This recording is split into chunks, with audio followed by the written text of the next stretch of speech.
Gold, trusted gold buyers. మీరు తాకట్టు పెట్టిన బంగారాన్ని విడిపించి ఈ రోజు ఉన్న మార్కెట్ ధరకు కొనబడను.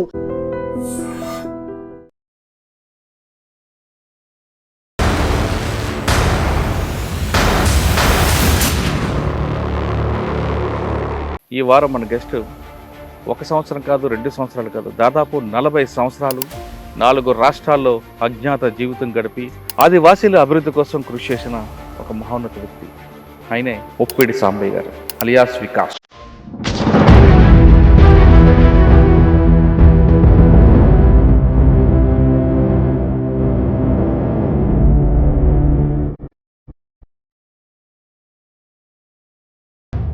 ఇక్కడ తెలంగాణ పనిచేశారు, అక్కడ ఛత్తీస్గఢ్, అక్కడ మహారాష్ట్ర, ఒడిస్సా 4 రాష్ట్రాల్లో మీ పేరు మోగుతుంది. ముప్పిడి సాంబయ్య గారు వరంగల్ దగ్గర నుంచి ఎందుకు వెళ్లాల్సి వచ్చింది? అప్పుడున్న పరిస్థితులు ఏంటి? ప్రతి మీటింగ్కి వెళ్ళేవాడిని చిన్నగున్నప్పటి నుంచి.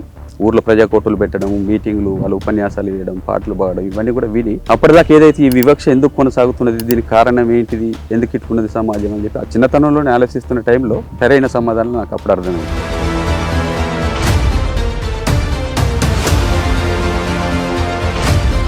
యాదగిరెడ్డి ఎప్పుడైనా తర్వాత ఎదురుపడ్డారు మీకు? చాలా తోపు కదా ఆయన ఛాలెంజ్ చేసి ఈ కాజీపేట కాదు ఈ చుట్టుపక్కల పరిసరాలలో రాడికల్స్ లేకుండా చేస్తా, అప్పుడు దాన్ని ఛాలెంజ్గా తీసుకొని నువ్వు ఎట్లా నిర్మూలిస్తావో చూద్దామని చెప్పి మేము యాదగిరెడ్డి రైల్వే స్టేషన్లో చంపేశారు కదా ఆయన. భార్యను ట్రైన్ ఎక్కించడానికి పోయినప్పుడు అక్కడనే కాల్చి చంపేశారు. భార్య పిల్లల ముందు ఎస్ఐని చంపడం అనేది బాధ అనిపించింది. ఆయన చేసిన క్రూరమైనటువంటి చర్యలకు అట్లాంటి బాధ అనిపించదు సార్. భార్య పిల్లలు అందరికీ ఉంటారు, మాకున్నారు భార్య పిల్లలు, వాళ్ళకున్నారు భార్య పిల్లలు. కొడవటి సుదర్శన్ లాకప్లో పెట్టి చిత్రహింసలు పెట్టి చంపేశారు కదా. లాకప్లోనే తీవ్రమైన చిత్రహింసలు పెడితే ఆయన చనిపోయిన తర్వాత చనిపోయిన శవాన్ని తీసుకుపోయి ముళ్ళగడ్డలో పడేసి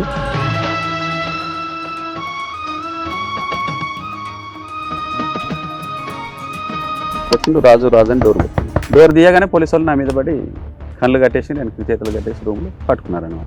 అక్కడే నన్ను కొట్టి ఇంట్రాగేషన్ చేసి రూమ్లో ఏమేమి ఉన్నాయి అనేది కూడా వాళ్ళకి తెలియదు కాబట్టి ఏమున్నాయి నన్ను బూటకప్ ఎన్కౌంటర్ చేయాలని కళ్ళకు కట్టేసి తీసుకుపోయి కొరివి పోలీస్ స్టేషన్లో నిలబెట్టి చెట్టు దగ్గర ఇటు కూటాలు కూడా కొట్టిండు. ఆ చేసే ముందు ఒక డాక్టర్ని పిలిపించిండు. చలపతి గారి ఘటన చెప్పండి. డివిజన్ ప్లీనం జరపాలనే సన్నాహాలలో భాగంగా మేమంతా జమై ఉన్నాం కులాడి ఘాటి అనే ప్రాంతం, ఛత్తీస్గఢ్ ఒడిశా బార్డర్లో. తెల్లవారుజామున 5 గంటలకే బ్యాచెస్ మొత్తం అనేక వలయాలుగా చుట్టుముట్టింది. మేము సాయంత్రం వస్తున్నప్పుడే 6 గంటల టైంలో వెదర్లు నరికే వాళ్ళు కలిసిండ్రు అనమాట. అప్పటికి మాకు చర్చ జరిగింది, అసలు వీళ్ళు ఎవరు ఉండొచ్చా మనం ఇక్కడి నుంచి పోవాలన్నా అని. అంటే వీళ్ళు లోకల్ వాళ్ళు ఏమన్నారంటే లేదు మనకు కలిసే వాళ్ళే, నమ్మొచ్చు, మనం పొద్దున్న లేచి పోయేదే కాబట్టి ఉండొచ్చు.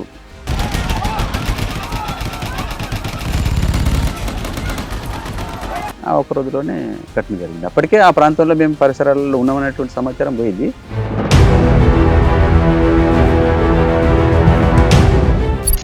పనిచేస్తున్నప్పుడు ఇడ్మా ఎప్పుడైనా మీకు ఎదురుపడ్డారు? ఇంతంత ఉందని మీడియా ఇంత చేస్తుంది, ఆయన చాలా హైలైట్ చేసింది మీడియా. కానీ వాస్తవంగా హైలైట్ చేసినంత అంతా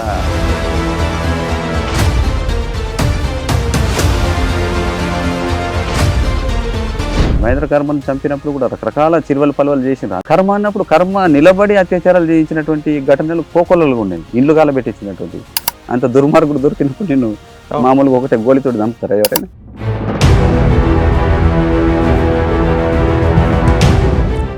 ఇట్మా చేసిన కొన్ని కార్యక్రమాల వల్లే పోలీసుకి ఖచ్చితంగా మావోయిస్టు ఉద్యమాన్ని అణచివేయాలనేది. అంటే అది మరి శత్రువుని మనం చంపుతున్నప్పుడు వాళ్ళు కూడా తీసుకుంటారు కదా. మీకు ప్లస్ ఒక మైనస్ కూడా ఆయన అదొక పాయింట్ అనుకోండి. అంటే వాళ్ళని కంటిన్యూస్గా మనం చంపినప్పుడు ఎట్లాగూ బలవంతుడైన శత్రువు వీటిని నెగిటివ్గా తీసుకుంటాడు కాబట్టి దానికి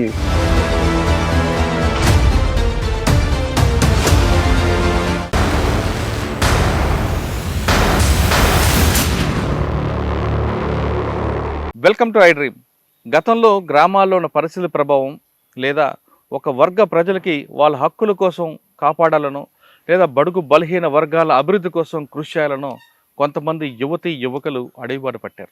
అడవిలోకి వెళ్ళాక వాళ్ళు ఎండనక వాననక వాతావరణ సంబంధం లేక ఇటు మూగజీవులతో కానీ ఇటు వన్యప్రాణులతో కానీ లేదా పోలీసులతో కానీ దినదిన గండంతో అనుభవిస్తూ వాళ్ళు కొంతకాలం అడవిలో ఉండిపోయారు. అడవిలో ఉండి తర్వాత ఇటీవల ప్రభుత్వం ప్రకటించిన పాలసీకి దీనికి లేదా వాళ్ళ జనజీవన సరళను కలవాలని ఇటీవల కాలంలో చాలామంది బయటకు వచ్చారు. ఆ విధంగా వచ్చిన వారిని పరిచయం చేసే కార్యక్రమంలో ఈ వారం మన గెస్ట్ 1 సంవత్సరం కాదు, 2 సంవత్సరాలు కాదు, దాదాపు 40 సంవత్సరాలు 4 రాష్ట్రాల్లో అజ్ఞాత జీవితం గడిపి ఆదివాసీల అభివృద్ధి కోసం కృషి చేసిన ఒక మహోన్నత వ్యక్తి. ఆయనే ముప్పిడి సాంబయ్య గారు అలియాస్ వికాస్. తెలంగాణ రాష్ట్ర చెందిన ముప్పిడి సాంబయ్య ఛత్తీస్గఢ్, ఒడిశా, మహారాష్ట్ర, తెలంగాణ ఇన్ని ప్రాంతాల్లో అజ్ఞాత జీవితం గడిపి అక్కడున్న ఆదివాసీల కోసం కృషి చేశారు.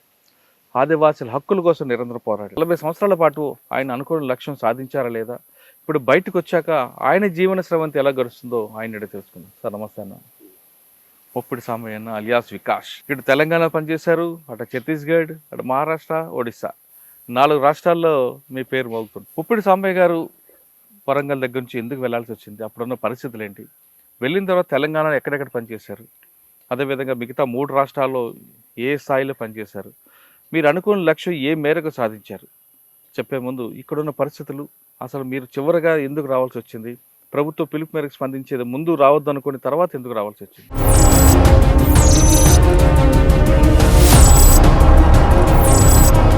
నాది ఈ ఊరు తరాలపల్లి గ్రామం.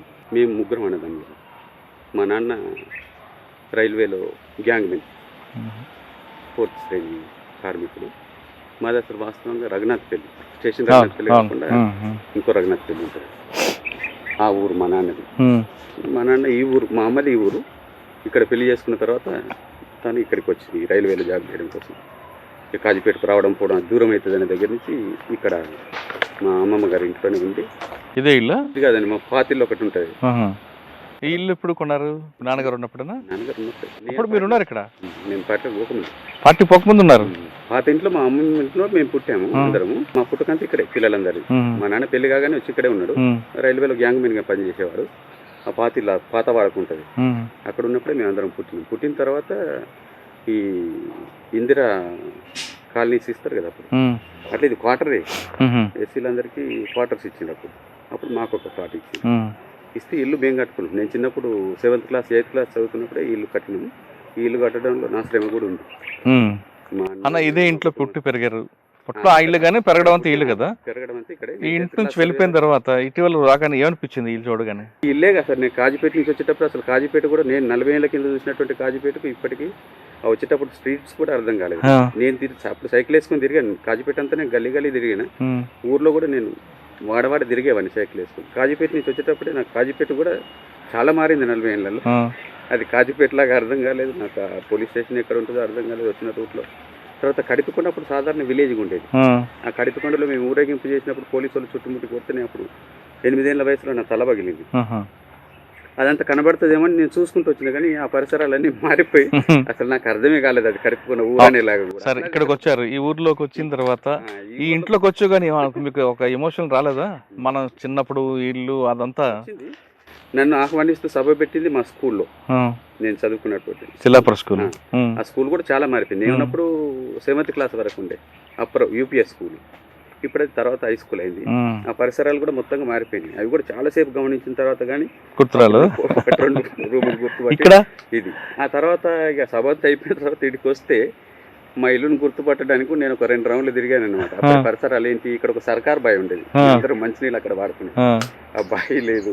ఈ చుట్టుపక్కల ఇండ్లు గుర్తున్నాయి, వాళ్ళందరి పేర్లు గుర్తున్నాయి, కానీ ఇండ్లు మారిపోయినాయి. ఇక్కడ మీరు అప్పుడు ఉన్నప్పటి నుంచి ఇక్కడ జ్ఞాపకం ఉందా ఇక్కడ? అంటే మీ చెట్టు నాటిన చెట్టు కానీ? నేను నాటిన చెట్లు చచ్చిపోయినట్టు. నేను ఇక్కడ ఒక కొబ్బరి చెట్టు, ఒక చింత చెట్టు పెట్టినాను నేను నా చేతులతోటి. అవి లేవు, ఇవన్నీ తర్వాత పెట్టినట్టు. ఈ చెట్లని లేవు. ఈ ఇంట్లోకి అడుగు పెట్టారు 40 సంవత్సరాల తర్వాత. ఒక కుటుంబం నుంచి వెళ్ళి తర్వాత వచ్చినప్పుడు అసలు సడన్గా అమ్మ నాన్న వీళ్ళందరూ గుర్తు రాలేదా? వస్తాను, అక్కడే కలిసిరు వాళ్ళు. దారిలో ఆహ్వానిస్తున్నప్పుడు వచ్చి కలిసి. అమ్మను నాతోటి ఉంది. అమ్మ నన్ను చూడడానికి వచ్చి 2.5 నెలల నుంచి అమ్మ చిన్న చెల్లి ఇద్దరు మా సముద్రం నాతో పాటుగా ఉన్నారు. అంటే వదిలిపెట్టేదాకా మేము ఉంటాం, వదిలిపెట్టినప్పుడే పోతామని చెప్పి 2.5 నెలలు అమ్మ నాతోటి ఉంది. వచ్చినప్పుడు నాతోటి వెంటనే వచ్చింది అమ్మ. అవునా? కాబట్టి అమ్మ అక్కడికి వచ్చినప్పుడే అమ్మ చెల్లి కుటుంబం. కానీ ఎంత మనం వర్గ పోరాటం చేసినా వచ్చాక ఒక చిన్న అనుబంధం కనిపిస్తుంది కదా. ఇల్లు, నాన్న, మన చిన్నప్పుడు తిరిగిన ఊరు, ఇవన్నీ గుర్తుకొచ్చాయి మీకు? ఏమనిపించింది అప్పుడు? అదే 40 ఏళ్ల కింద వదిలిపెట్టిన కాబట్టి నేను అందరినీ దాదాపు గుర్తుపట్టిన. అక్కడ సభ కాడికి వచ్చినప్పుడే స్వాగతిస్తున్నప్పుడు చాలా మంది కలిసి గుర్తుపట్టాను.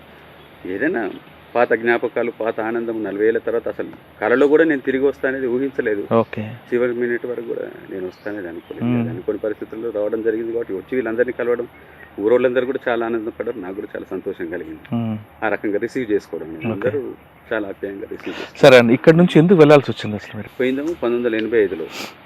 అంటే అప్పుడు పరిస్థితి ఎలాగుంటేవి ఈ గ్రామంలో? 80వ దశకంలో తెలంగాణలో ఉన్నటువంటి పరిస్థితులంతా దాదాపు అందరికి తెలిసిన విషయం. అప్పుడు గ్రామీణ ప్రాంతంలో భూస్వాముల యొక్క దోపిడీ, అణిచివేత, గ్రామాల్లో అసమానత, ఈ అంటరానితనం ఇవన్నీ కూడా చాలా తీవ్ర స్థాయిలో ఉండేది.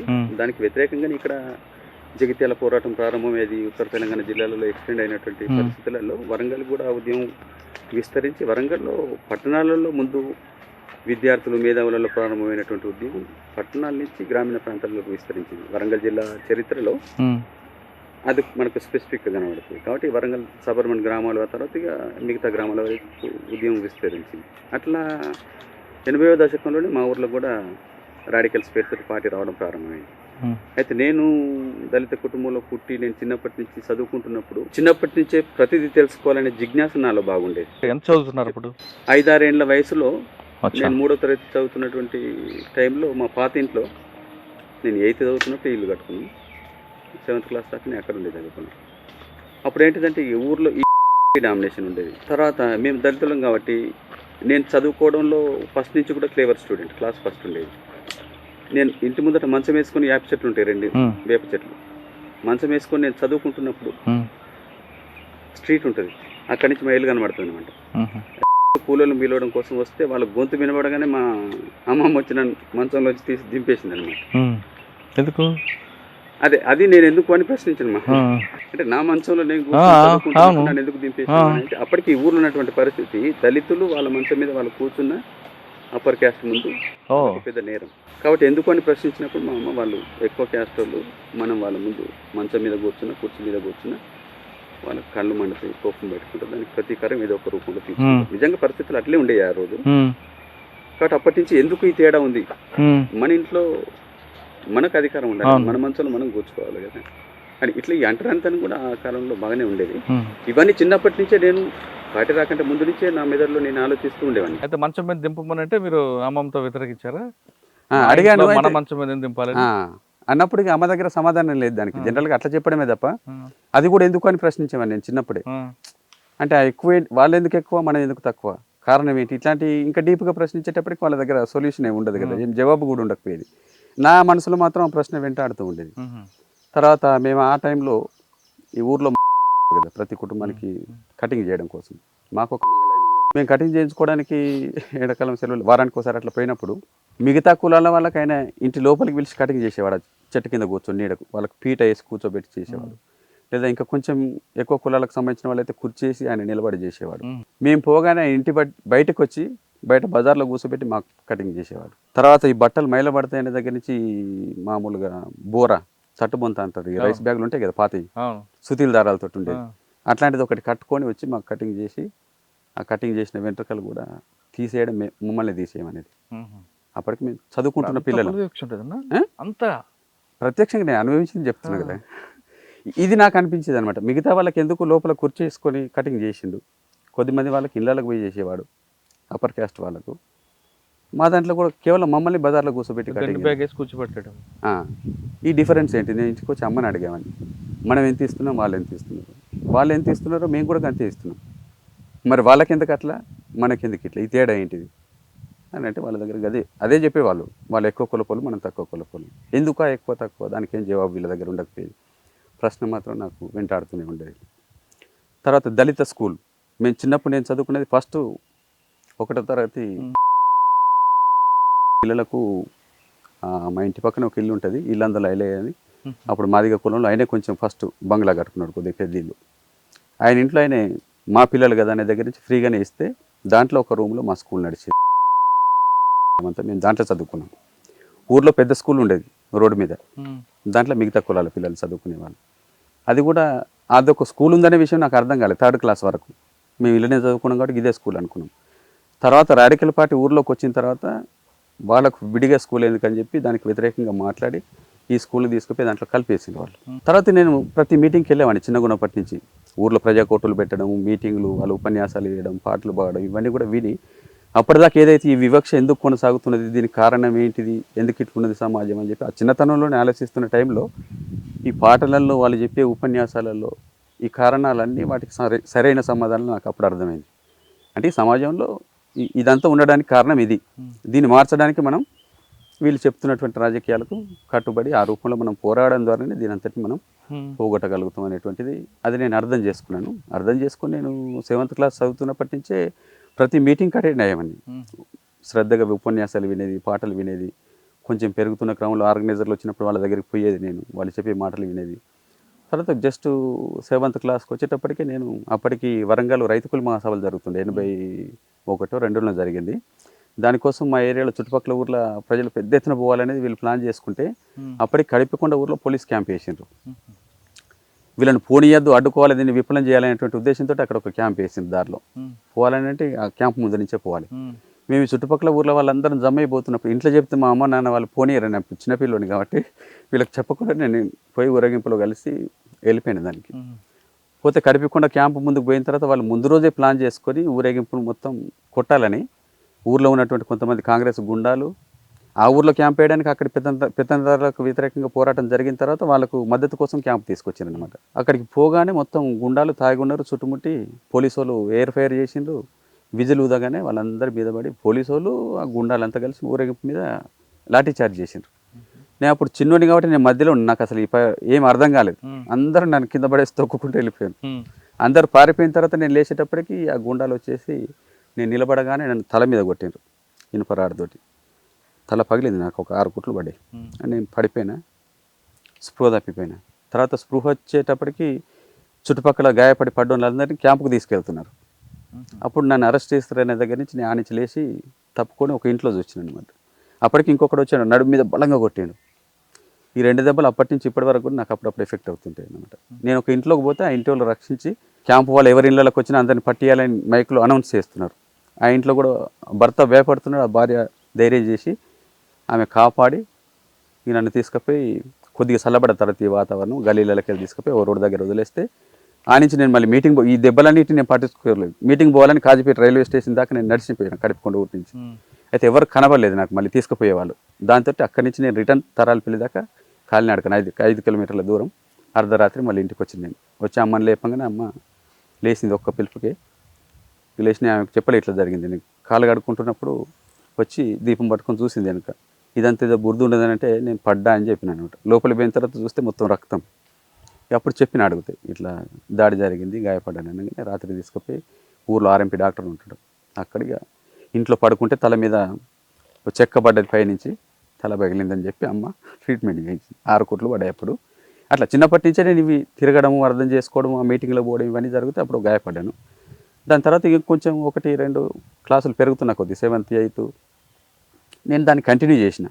ఆర్ఎస్లో కూడా చేరి హై స్కూల్లో ఉన్నప్పుడు విలేజ్ క్యాంపెయిన్లకు పోవడము, మధ్య మధ్య ఎండాకాలం సెలవులలో క్లాసులు వినడము, చుట్టూ ఊర్లలో ప్రచారం చేయడం కోసం పోవడము. కాజీపేట పోయి కాలినడకన రాత్రి మొత్తం కాజీపేట అంతా పోస్టర్లు వేసేవాళ్ళం మేము. అట్లా ఇట్లాంటి కార్యకలాపాలన్నీ చేస్తున్నప్పుడు ఇక నా పేరు పోలీసుల దృష్టిలో పడుతుంది కాబట్టి మేము అయోధ్యపురంలో చుట్టుపక్కల ఊర్లలో మా సంఘానికి చాలా గుర్తింపు ఉంది, పేరుంది. ఆ కాలంలో వరంగల్ జిల్లాలో ఇది ఒక పేరుపోయిన ఊరు. తరలపల్లి అంటే ఒక బలమైనటువంటి విప్లవ కేంద్రం అన్నమాట. అప్పుడు మా ఊరుకు సంబంధించినటువంటి పాత నాయకులు జిల్లా ఆర్వైఎల్లో రైతు కూలి సంఘంలో కూడా లీడర్స్గా పనిచేసారు. అట్లా మా ఊరికి ఒక ప్రత్యేక గుర్తింపు. బట్టిపల్లి, తరలపల్లి, వడ్డేపల్లి ఈ ప్రాంతంలో ఈ 3 గ్రామాలు ఆ కాలంలో ఒక బలమైనటువంటి కేంద్రాలు అన్నమాట. అట్లాగా ఈ సంఘపోలు చుట్టుపక్కల ఊర్లలో పంచాయతీలు చేయడానికి పోయేది. నేను అప్పుడు చిన్న వయసే కానీ ఈ సంఘ నాయకులతో కలిసి అయోధ్యపురంలో మేము ఒక ప్రజా పంచాయతీ చేయడానికి పోయినాం. వాళ్ళే పిలిచిండ్రు మా ఊరోళ్ళను, వాళ్ళతో పాటుగా నేను కూడా పోయినా. వాళ్ళు ఇటు మమ్మల్ని పిలిచిండ్రు, అటు పోలీసులు మడికొండ పోలీసు వాళ్ళకి ఇన్ఫర్మేషన్ ఇచ్చారు. వాళ్ళు సివిల్లో వచ్చి మొత్తం ప్రజల్లో భాగంగా వాళ్ళు కూర్చొని ఉన్నారు. మేము బస్సులో పోయినాం, కరెక్ట్గా అక్కడే దిగినాం ప్రజా పంచాయతీ జరిగే దగ్గర. జనం అందరు జమైంది కదా, పంచాయతీ మొదలు పెడదామని చెప్పి ఆడ దిగగానే మమ్మల్ని మడికొండ పోలీసు వాళ్ళు చుట్టుముట్టారు. మీరేనా పంచాయతీ చెప్పేటోళ్ళు అంటే మేము ప్రజలు అనుకుని అవును మేమే అనగానే చలో పాండ్రి పంచాయతీ పోలీస్ స్టేషన్లో చెప్పుదురని తీసుకెళ్ళారు మమ్మల్ని. అట్లా నేను అరెస్ట్ అయినా. అప్పుడు 8th క్లాస్ అనుకుంటా. నేను మడికొండ పోలీస్ స్టేషన్ తీసుకుపోయి ఇక మిగతా వాళ్ళు కొంచెం పెద్దగున్న వాళ్ళని బాగా కొట్టిండ్రు. నేను అప్పుడు వయసు చిన్న కాబట్టి నన్ను బెదిరించారు, బాగా కొట్టలేదు కానీ తహసీల్ బ్యాండ్ వారు చేసి వదిలిపెట్టేసారు మళ్ళీ తిరగొద్దని. వచ్చిన తర్వాత నేను మళ్ళీ కొండపర్తి హై స్కూల్లో చదువుకున్నా 10th క్లాస్ వరకు. కొండపర్తి హై స్కూల్లో కూడా అప్పటి హెడ్ మాస్టర్లు కూడా కొద్దిమంది కొంచెం దుర్మార్గంగా వ్యవహరించే వాళ్ళు కూడా ఉండేది. సంబంధించినటువంటి ఒక హెడ్ మాస్టర్ ఉండే మా స్కూల్లో. ఆయన కొంచెం కరాటీ కూడా వచ్చు. ఆయన మిగతా స్కూళ్ళలో పిల్లలందరినీ వణికించుకునేవాడు అనమాట. కొంచెం గమండి ఎక్కువ ఆయన. ఈ స్కూల్కి వచ్చిన తర్వాత కూడా స్కూల్లో అట్లాంటి వ్యవహారాలు మొదలుపెట్టిండు ఆయన. మేము 8th జాయిన్ అయ్యి స్కూల్ నడుస్తున్నప్పుడు 3వ బెల్ అయిన తర్వాత అందరు క్లాసులలో ఉండాలి కదా. మా ఒక పిల్లగాడు కొంచెం లేట్ అయ్యి బయట వరండాలో కనబడితే హెడ్ మాస్టర్ రూమ్ నుంచి బయటికి వెళ్ళి ఆయనను పిలిచి కరాటీ కిక్కులు కొట్టి, అది మాకు నచ్చలేదు.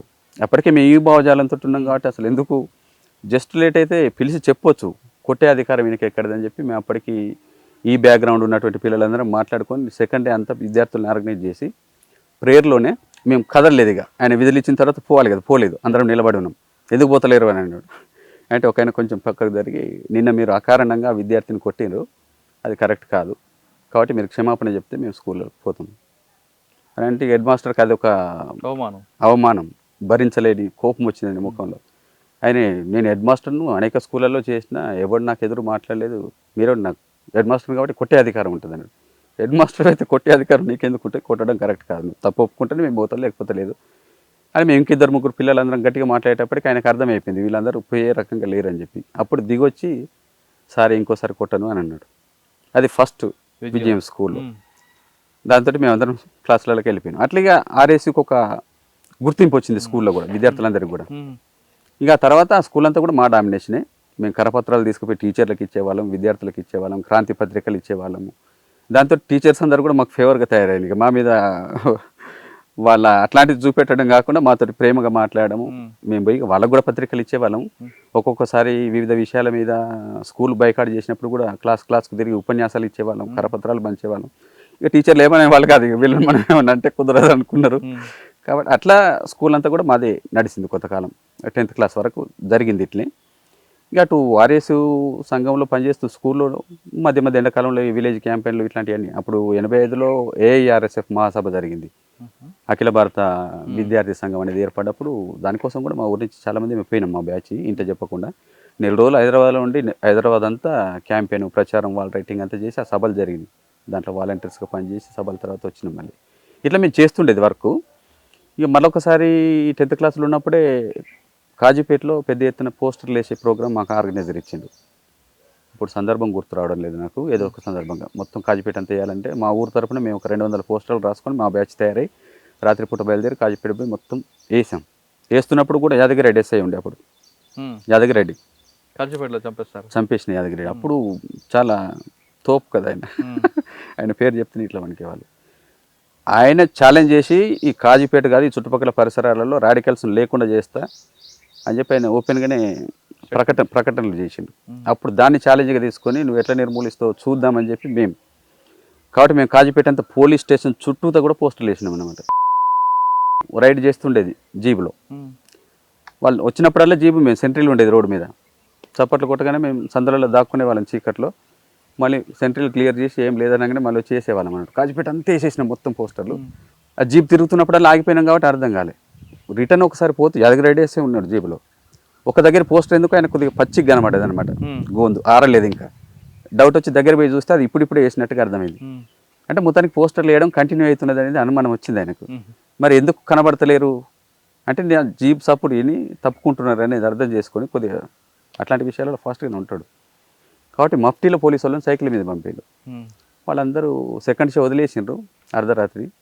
అప్పుడు 2 షోలు నడిచేది, ఫస్ట్ షో, సెకండ్ షో. మేము అనుకున్నాం ఇక వాళ్ళు వస్తున్నారు కాబట్టి అందరు కనబడితే కూడా బాగుండదు కాబట్టి మేము అందరం తప్పుకున్నాం.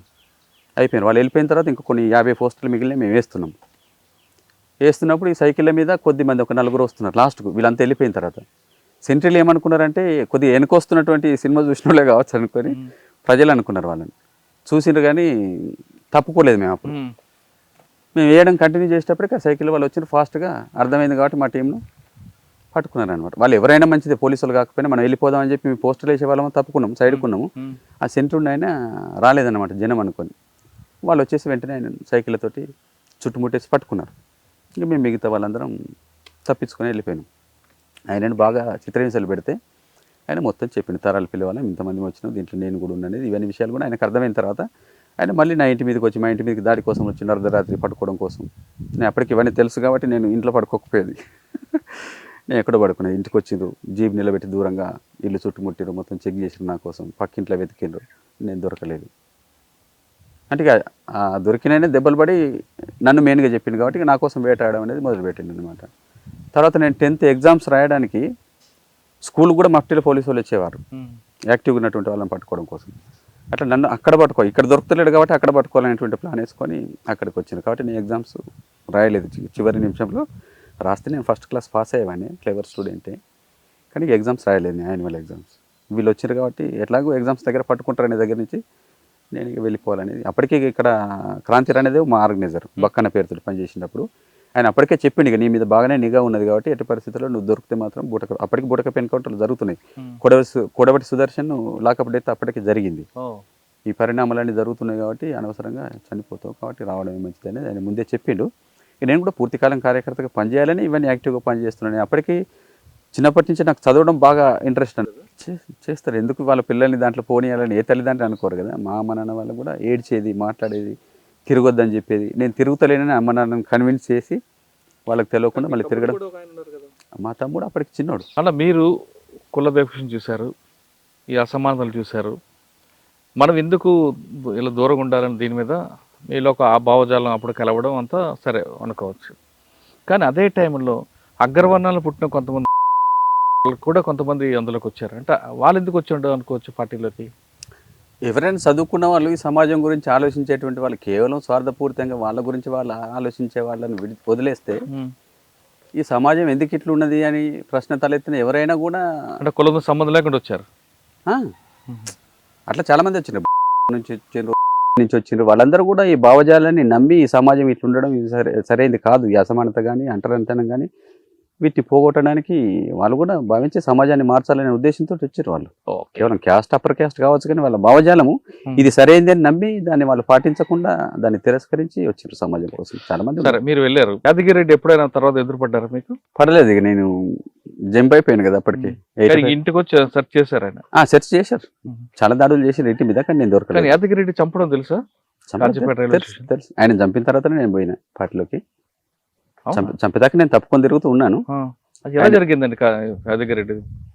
యాదగిరెడ్డిది రైల్వే స్టేషన్లో చంపేశారు కదా ఆయన. భార్యను ట్రైన్ ఎక్కించడానికి పోయినప్పుడు అక్కడనే కాల్చి చంపేశారు. అప్పటికి ఆయన రైల్వే స్టేషన్కి వచ్చి ఇవన్నీ కూడా పార్టీ చేసే ఏ యాక్షన్ అయినా అనేక మంది సహకారం అప్పుడు పార్టీకి ఉండేది.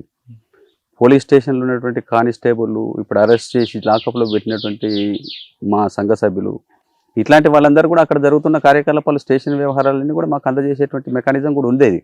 కాబట్టి పోలీస్ స్టేషన్ నుంచే వాళ్ళకి తెలియకపోవచ్చు ఆయన ఎప్పుడు బయలుదేరుతున్నాడు, ఎప్పుడు అడిగి చేరుకున్నాడు అనేది. రైల్వే స్టేషన్కి వస్తారనే విషయం తెలుసు మీకు?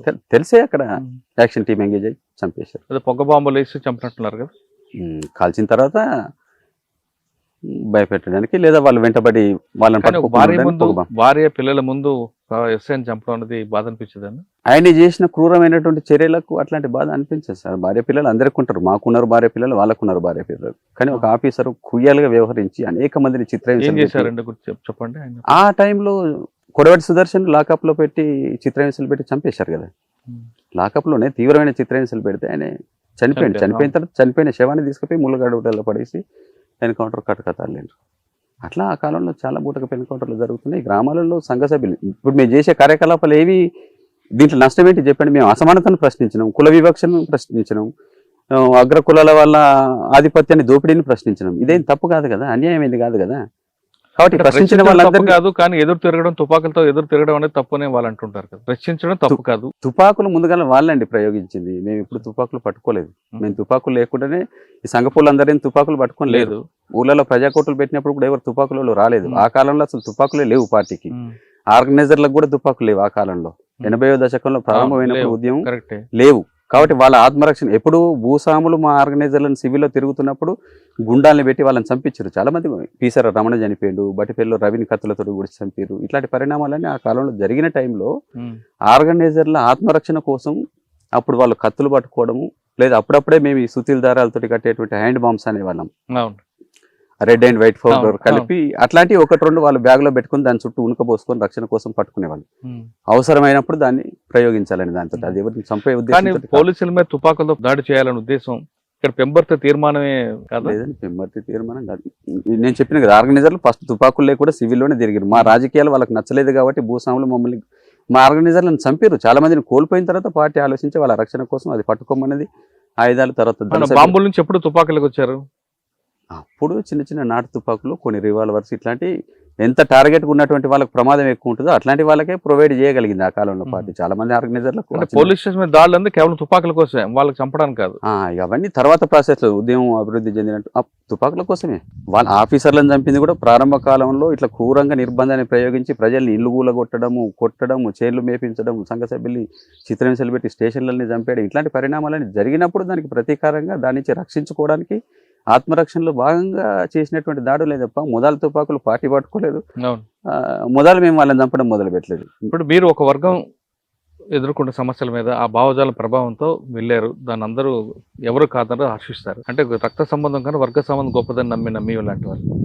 కానీ అవతలు ఎదుర్కొంటున్న వారు రాజ్యంతో పోరాటం చేస్తున్నప్పుడు చనిపోతున్న వాళ్ళు పోలీసు కుటుంబాలు కూడా వాళ్ళు మళ్ళీ మనుషులే కదా అని మీరు ఎందుకు ఆలోచించలేదు? మనుషులే. అందుకే మా వైఖరి ఏంటిదంటే పోలీసులందరూ మన శత్రువులు కాదు, పోలీసులు కూడా మన మిత్రులే. పోలీసుల పాటలు కూడా వినుంటారు కదా. అవును.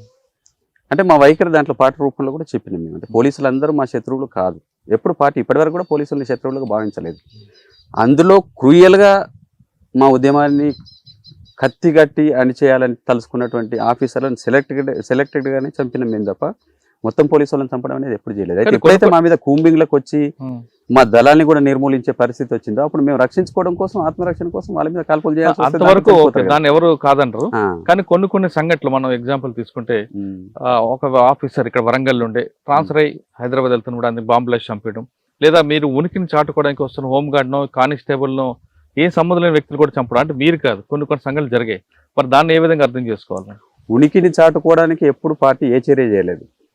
బ్లాస్టింగ్లు చేయడం కూడా ఇప్పుడు ఇట్లా ఒక ఆఫీసర్ ఉన్నాడు చేశాడు కాబట్టి. అవునవును, దారిలో బ్లాస్టింగ్ చేసినటువంటి ఆఫీసర్లు కూడా టార్గెట్ అయిన తర్వాత నీకు చంపడానికి పోలీస్ స్టేషన్లో చంపేంత శక్తి మాకు లేదు.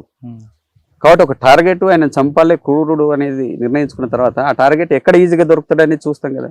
కాబట్టి దారిలో దొరుకుతాడని కూడా దారిలో చంపుతారు. కానీ ఏటూ నాగారం, తాడ్వాయి లేదా ములుగు ఆ ప్రాంతాల్లో కానిస్టేబుల్ ఇంటికి వస్తే, అత్తగారి ఇంటికి వస్తే అక్కడ కూడా చంపిన సంఘటనలు చాలా ఉన్నాయి. చాలా లేవండి, కొన్ని కూడా ఉంటాయి. 1-2 రేర్గా జరిగినటువంటి సంఘటనలే తప్ప అది కూడా తెలియక జరిగిన వాటిని పార్టీ సమీక్షించి వెంటనే అట్లా సాధారణంగా సివిల్లో చుట్టాల ఇంటికి వచ్చినటువంటి వాళ్ళని ఎవరిని చంపొద్దు అనేది వెంటనే తీర్మానం కూడా చేసింది. కాబట్టి మా వైఖరి ఏంటిదంటే ఎప్పుడు కూడా మేము చెప్పేది సాధారణంగా సివిల్ డ్రెస్ లో వచ్చిన చాలా పోలీసులను మేము కలిసి మాట్లాడి పంపించినటువంటి వాళ్ళు కూడా ఉన్నారు. కాబట్టి అందరినీ చంపలేదు. ఎక్కడో మిస్టేక్ లో 1-2 అక్కడ ఉన్నటువంటి వాళ్ళకి అవగాహన లేదనుకోండి ఈ నాలెడ్జ్, కాబట్టి వాళ్ళు పోలీసే కదా మన మీద నిర్బంధం చేస్తున్నారు, చంపి 1-2 జరిగినాయి కానీ చాలా సంఖ్యలో జరిగినాయి అనేది కరెక్ట్ కాదు. చాలా వెంటనే రివ్యూ చేసి దాని మీద తీర్మానాలు కూడా చేసింది పార్టీ, అట్లా చంపొద్దు. ఏఓబి లాంటి సంతకు వస్తే ఆ సంతలో ఉన్న కానిస్టేబుల్ కూడా చంపే సంఘటనలు ఉన్నాయి. సంత రక్షణ కోసం వచ్చిన కానిస్టేబుల్ అని కాదు, కానిస్టేబుల్ పట్ల నేను చెప్పిన కదా ఇప్పటిదాకా వైఖరి. ఆయుధాల కోసం కొన్ని చోట్ల సంతకొచ్చినటువంటి వాళ్ళ మీద దాడి, ఎందుకంటే ఎటువంటి ఆయుధం లేదు. మా వైఖరి నేను చెప్పదలుచుకున్నది ఏంటంటే సాధారణ పోలీసు వాళ్ళని చంపరు, సివిల్లో వచ్చినా చంపరు, రేర్ గా జరిగినటువంటి వాటిని వదిలేండి. మేజర్ విషయాలు, మేజర్ పార్టీ అవగాహన వైఖరి అది నేను చెప్పదలుచుకున్నది. ఎక్కడైనా ఒక దగ్గర 1-2 ఘటనలు జరిగితే వేరు, దాని సమీక్ష జరుపుతారు. ఇంకోసారి రిపీట్ కాకుండా కూడా వాళ్ళకి మేము డీకి వెళ్ళినప్పుడు కూడా చేసినాం అట్లాంటి రివ్యూస్. సరే, మీరు కాజీపేట వదిలిపెట్టిన తర్వాత ఎక్కడెక్కడ తిరిగారు? అదే నేను ఇక్కడ రిక్రూట్ అయిన తర్వాత ఫస్ట్ నేను వరంగల్ జిల్లాలో పనిచేయలేదు. మొత్తంగానే రిక్రూట్ అయిన తెల్లారే నన్ను ఖమ్మం జిల్లాకు పంపారు. ఖమ్మం జిల్లాలో నేను 1 సంవత్సర కాలం పనిచేసిన. ఖమ్మంలో పట్టణ ప్రాంతం, ఖమ్మం, వైరా, తిరుమలాయపాలెం, అవన్నీ దాదాపు. ఖమ్మం తర్వాత ఖమ్మంలో 1 year పనిచేసిన తర్వాత నేను ఖమ్మంలో అరెస్ట్ అయినా. అప్పటికి యాంటీ నక్సలైట్ స్క్వాడ్ అనే పేరుతోటి రామకృష్ణ పరమహంస నాయకత్వంలో ఫస్ట్ టీం ఏర్పడింది. ఆయన అప్పటికి సిఐ ర్యాంక్ లో ఉండే. ఆయనే టీము నన్ను అరెస్ట్ చేసింది. ఎవరు?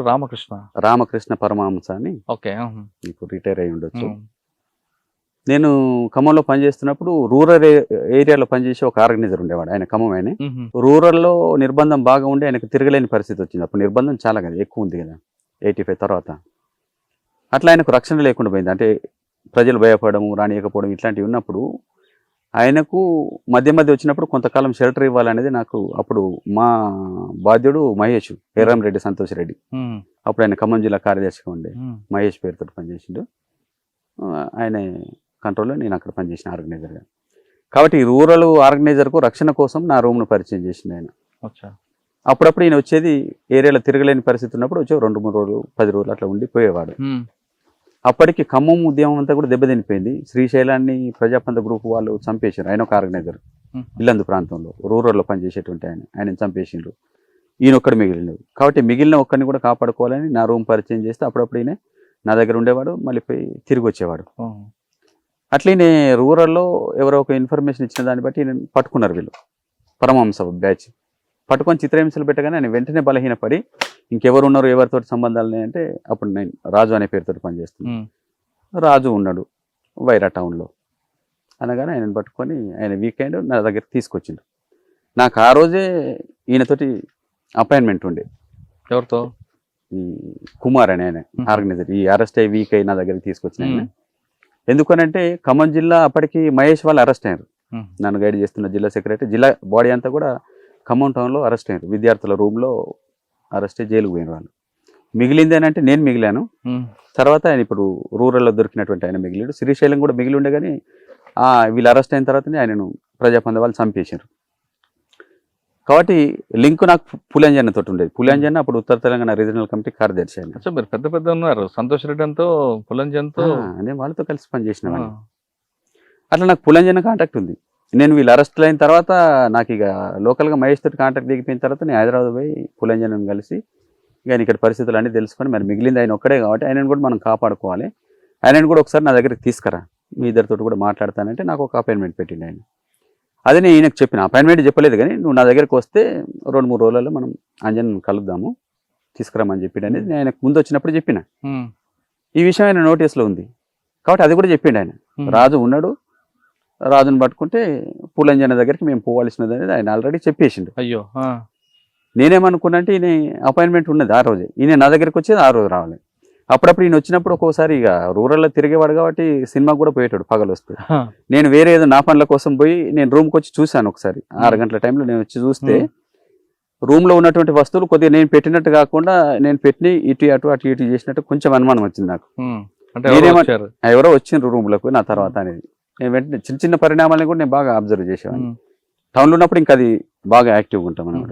టౌన్ మెకానిజంలో అవన్నీ కూడా ఉంటాయి కాబట్టి నాకు అనుమానం వచ్చింది. నేను అనుకుని నేను కుమార్ వచ్చి ఉంటాడు అపాయింట్మెంట్ కాబట్టి ఈరోజు కొద్దిగా ముందుకు వచ్చినేమో బోర్ కొట్టి సినిమాకి పోయి ఉంటాడు కాబట్టి ఫస్ట్ షో ఇడిచిపెట్టంగా ఆయన వస్తాడు 9 గంటల వరకు అనుకొని ఆయన కోసం కూడా వంట చేసి నేను తిన్నా. నేను జస్ట్ పడుకున్నా. వచ్చిండు రాజు అని డోర్ కొట్టిండు. కొట్టగానే నేను అట్లా ఆలోచించుకొని ఉన్నా కాబట్టి ఆయన సెగ్మెంట్స్ పెట్టగానే వచ్చిండు కావచ్చు ఆయన అనుకున్నా. డోర్ తీయగానే పోలీసు వాళ్ళు నా మీద పడి కళ్ళు కట్టేసి నేను చేతులు కట్టేసి రూమ్లో పట్టుకున్నారనమాట. ఇక అక్కడే నన్ను కొట్టి ఇంట్రాగేషన్ చేసి రూమ్లో ఏమేమి ఉన్నాయి అనేది కూడా వాళ్ళకి తెలియదు కాబట్టి ఏమేమి ఉన్నాయి. నేను అప్పుడు ఏం చెప్పినంటే స్టోరీ, నేను నాది కొత్తగూడెము, నా పేరు ఫలానా రాజకుమారు, మా అమ్మ అంగన్వాడీ టీచరు, బూడిదిగడ్డ మాది. నాకు సంతోష్ రెడ్డి పరిచయం, విద్యార్థుల దగ్గరికి వచ్చేవాడు. ఆయన నన్ను నువ్వు వైరాలో ఉండి చదువుకో రూమ్ తీసుకొని అప్పుడప్పుడు నేను రూమ్ను ఉపయోగించుకుంటా అని అంటే కొద్దిగా పాలిటిక్స్ అంటే నాకు ఇంట్రెస్ట్ కమిట్మెంట్ ఉండేది కాబట్టి సరే అని ఒప్పుకున్నా. ఆయన ఇక్కడ రూమ్ ఇప్పించిండు. నేను కాలేజ్ చదువుకుంటున్నా, విద్యార్థిని, నా దగ్గర ఏముంటాయి పుస్తకాలు ఉంటాయి అంతే అనేది ఈ స్టోరీ చెప్పింది. అట్లా నేను చెప్పిన నన్ను చాలా కొట్టిండ్రు. అయినా కూడా నేను అదే మాట మీద ఉన్నాయి. ఎన్ని దెబ్బలు తిన్నా కూడా అప్పుడు ఆ స్పిరిట్ ఉండేది అనమాట.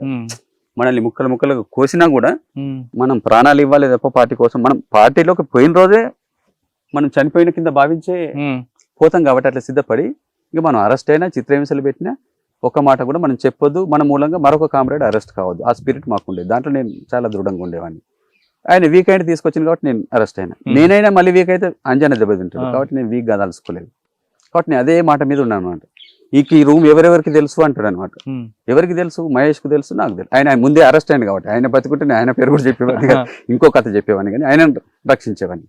ఆయన ఆల్రెడీ నెల ముందు అరెస్ట్ అయింది కాబట్టి ఆయన చెప్తే మాకు నష్టమేం లేదు కాబట్టి నేను అది చెప్పిన. 3 రోజులు కొట్టినారు విపరీతంగా తీసుకొచ్చి. లేదు ఈ రూమ్ ఇంకా కొంతమందికి తెలుసు, నువ్వు చెప్తలేవు దాచిపెడుతున్నావు అంటాడు. అంటే ఈ కుమార్ కూడా తెలుసు అనే విషయం నా నుంచి వస్తుందేమో అని చెప్పి నేను ఎట్టి పరిస్థితుల్లో చెప్తే లేదు. ఆఖరికి 3వ రోజు లేదు నీ దగ్గరికి ఇంకోడు కుమార్ అనేటోడు కూడా వచ్చిపోయేటోడు అన్నాడు. ఆ కుమార్ ఎవడో నాకు తెలియదు, నాకు తెలిసింది మాత్రం మహేష్ ఒక్కడే అన్న తర్వాత వీడు ఇట్లా కూడా ఇంటర్లేడని చెప్పి అప్పుడు కుమార్ను ప్రవేశపెట్టిండు నా ముందు. అమ్మా ప్రవేశపెడితే ఆయన వచ్చి రాజు నేను వచ్చేటోన్నా కదా రూమ్ కొనని నాకు కన్ఫర్మ్ అయింది కదా, వీడే పిలిచిండు ఆయనే పట్టించండి నాకు అర్థమవుతూనే ఉన్నది కదా.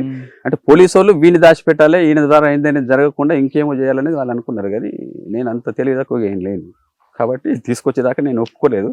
తీసుకొచ్చిన తర్వాత అవును ఈయన కూడా తెలుసు, మహేష్ చూపెట్టమంటే ఈయన కూడా చూపెట్టినా అని అన్నాను. ఇక తర్వాత ఆయన చెప్తాడు ఈయన కొత్తగూడెం వాడు కాదు వీడు వరంగల్లోడు అనేది ఆల్రెడీ చెప్పిండు.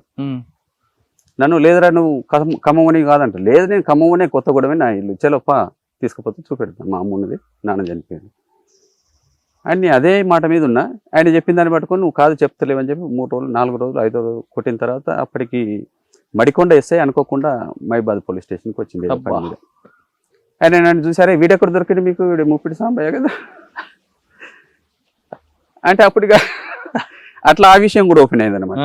అప్పుడు మళ్ళీ వచ్చి నువ్వు ఇప్పటిదాకా కొత్త కూడా ఉన్నావు నాటకాలు చేసినావు మళ్ళీ విపరీతంగా చిత్రహింసలు పెట్టారు. అప్పుడుగా అనివార్యంగా అవును తరాల పెళ్ళి నాది సాంబయ్య. ఆ తర్వాత మళ్ళీ అంజన్ అపాయింట్మెంట్ ఉన్నది కూడా ఆల్రెడీ ఆయన చెప్పిండు కదా, మళ్ళీ దానికోసం ఇంటరాగేషన్ అనమాట. విపరీతమైన చిత్రహింస అప్పటి పోలీసు వల్ల 3rd డిగ్రీ చిత్రహింసలు తక్కువ కాదండి, కరెంట్ షాకులు పెట్టడము, రకరకాల చిత్రహింసలు సిగరెట్లతో కాల్చడము ఇవన్నీ చేసిండ్రు. ఆయన బూటకప్ ఎన్కౌంటర్ చేయాలని కళ్ళకు గట్టేసి తీసుకుపోయి కొరివి పోలీస్ స్టేషన్లో నిలబెట్టి చెట్టు దగ్గర ఇటు తూటాలు కూడా కొట్టిండ్రు.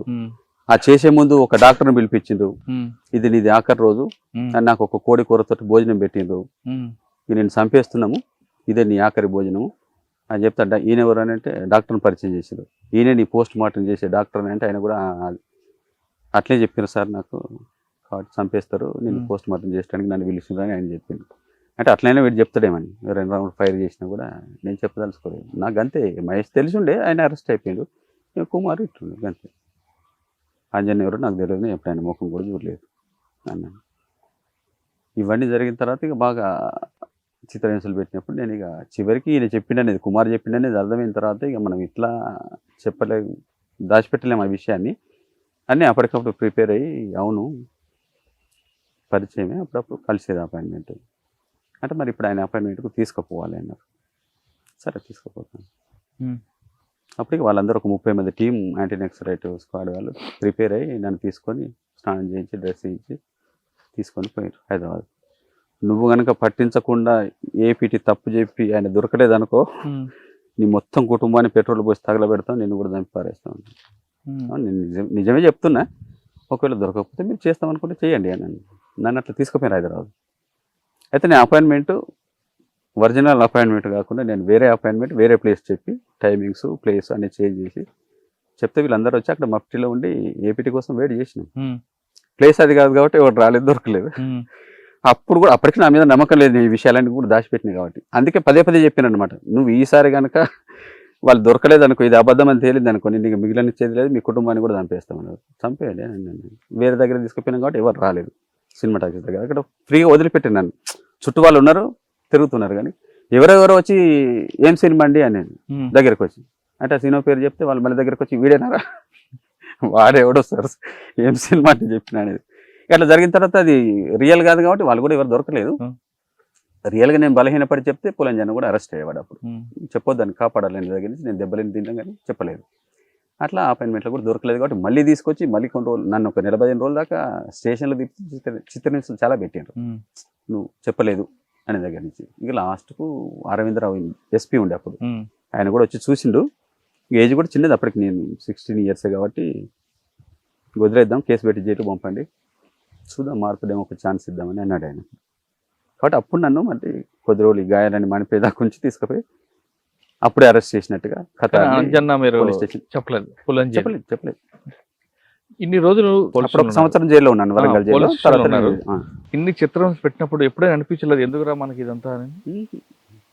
అంటే మీ బలం అలాంటిదా? ఛాన్సే లేదు. చనిపోవడానికి సిద్ధపడే నేను పోయినా కదా. అనేక పుస్తకాలు చదివింది ఉన్నాను నేను పార్టీలోకి పోకంటే ముందే 200-250 పుస్తకాలు, సైద్ధాంతిక పుస్తకాలు, నవలలు, వాటిలో ఇతర దేశాల విప్లవ చరిత్రలు, దాంట్లో అనేక చిత్రహింసలు పెట్టినటువంటి కామ్రేడ్స్ ఎంత దృఢంగా వ్యవహరించిండ్రు, వాళ్ళు ఎట్లా ప్రాణాలు ఇచ్చిండ్రు అనేటువంటి ఎంతో స్ఫూర్తిగా మేము అప్పటి తరం తీసుకునే వాళ్ళం. కాబట్టి అవన్నీ కూడా నా మైండ్లో ఉన్నాయి కాబట్టి నేను దేనికి లొంగడానికి సిద్ధంగా లేను. నన్ను ముక్కలుగా నరికినా కూడా నేను ఏ విషయం చెప్పొద్దనే కమిట్మెంట్ తోటి ఉన్నాను కాబట్టి నేను చెప్పలేదు. ఆయన సంవత్సరం పాటు జైల్లో ఉన్నారు. జైల్లో బయటకు వచ్చాక అదే వీళ్ళు బెయిల్ మీద తీసుకొచ్చిన అమ్మ నాన్న వాళ్ళే ఇప్పటికైనా పోకరాని చాలా బతిలాడిండ్రు ఏడ్చిండ్రు. అయినా నా స్పిరిట్ ఏం తగ్గలేదు ఆయన చిత్రహింసలకు గురైన జైల్లో కూడా పుస్తకాలు చదివినాం. Jail campaign Warangal jail? Warangal jail, Warangal central jail. కాబట్టి ఇంకా స్పిరిట్ పెరిగిందే తప్ప తగ్గలేదు నాలో. కాబట్టి నేను రాగానే పార్టీ మళ్ళీ కాంటాక్ట్ వస్తే పోవాలనే సంసిద్ధతతో ఉన్నాను. అప్పటికి నేను అనుకున్నట్టుగానే నెల రోజులు కూడా కాలేదు, వెంటనే పార్టీ మళ్ళీ నా దగ్గరకు ఉత్తరం పంపింది. రణదైవం ఉండే అప్పుడు బయట పంపింది మీ మీద ఒక అబ్జర్వేషన్ ఉంటుంది కదా, ఎవరు చేయలేదా అప్పట్లో పోలీసు? అప్పుడు రూరల్లో రోజువారీగా వచ్చి ఎవరు వస్తున్నారని అబ్జర్వ్ చేయలేరు కదా. మట్టిలో అప్పుడప్పుడు వచ్చేవాళ్ళు, తిరిగేవాళ్ళు. కానీ వచ్చి పోలీస్ స్టేషన్కి అటెండెన్స్ కోసం కూడా పోయినా నేను 1-2 సార్లు. సండే పోయి సంతకం పెట్టి వచ్చేది. మిగతా రోజులలో 24 hours ఎవరు ఉంటారు కదా. అట్లా లెటర్ ఏం పంపింది మీకు? అదే మళ్ళీ నువ్వు ఏమనుకుంటున్నావు, వస్తావా విరమించుకుంటావా, రావాలనుకుంటే మాత్రం నువ్వు రా, వెంటనే అపాయింట్మెంట్ ఉన్నది అనేది క్రాంతి అనేది ఉత్తరం రాసి పంపిండు. ఆ ఉత్తరం చూడగానే నేను పోవాలనేదే నిర్ణయించుకొని ఉన్నాను. కాబట్టి వెంటనే మళ్ళీ నేను ఎక్కడ కలిసారు మీకు? అప్పుడు ములుగా కాదు, హనుమకొండలో కొత్తూరు. అప్పుడు మన ప్రకాష్ అని అప్పుడు ఒక ఆర్గనైజర్ జైలు నుంచి బయటకు వెళ్ళగానే పట్టుకొని చంపేసారు. ఆ అమ్మ ఇప్పటికి ఉన్నది, బతుకున్నది.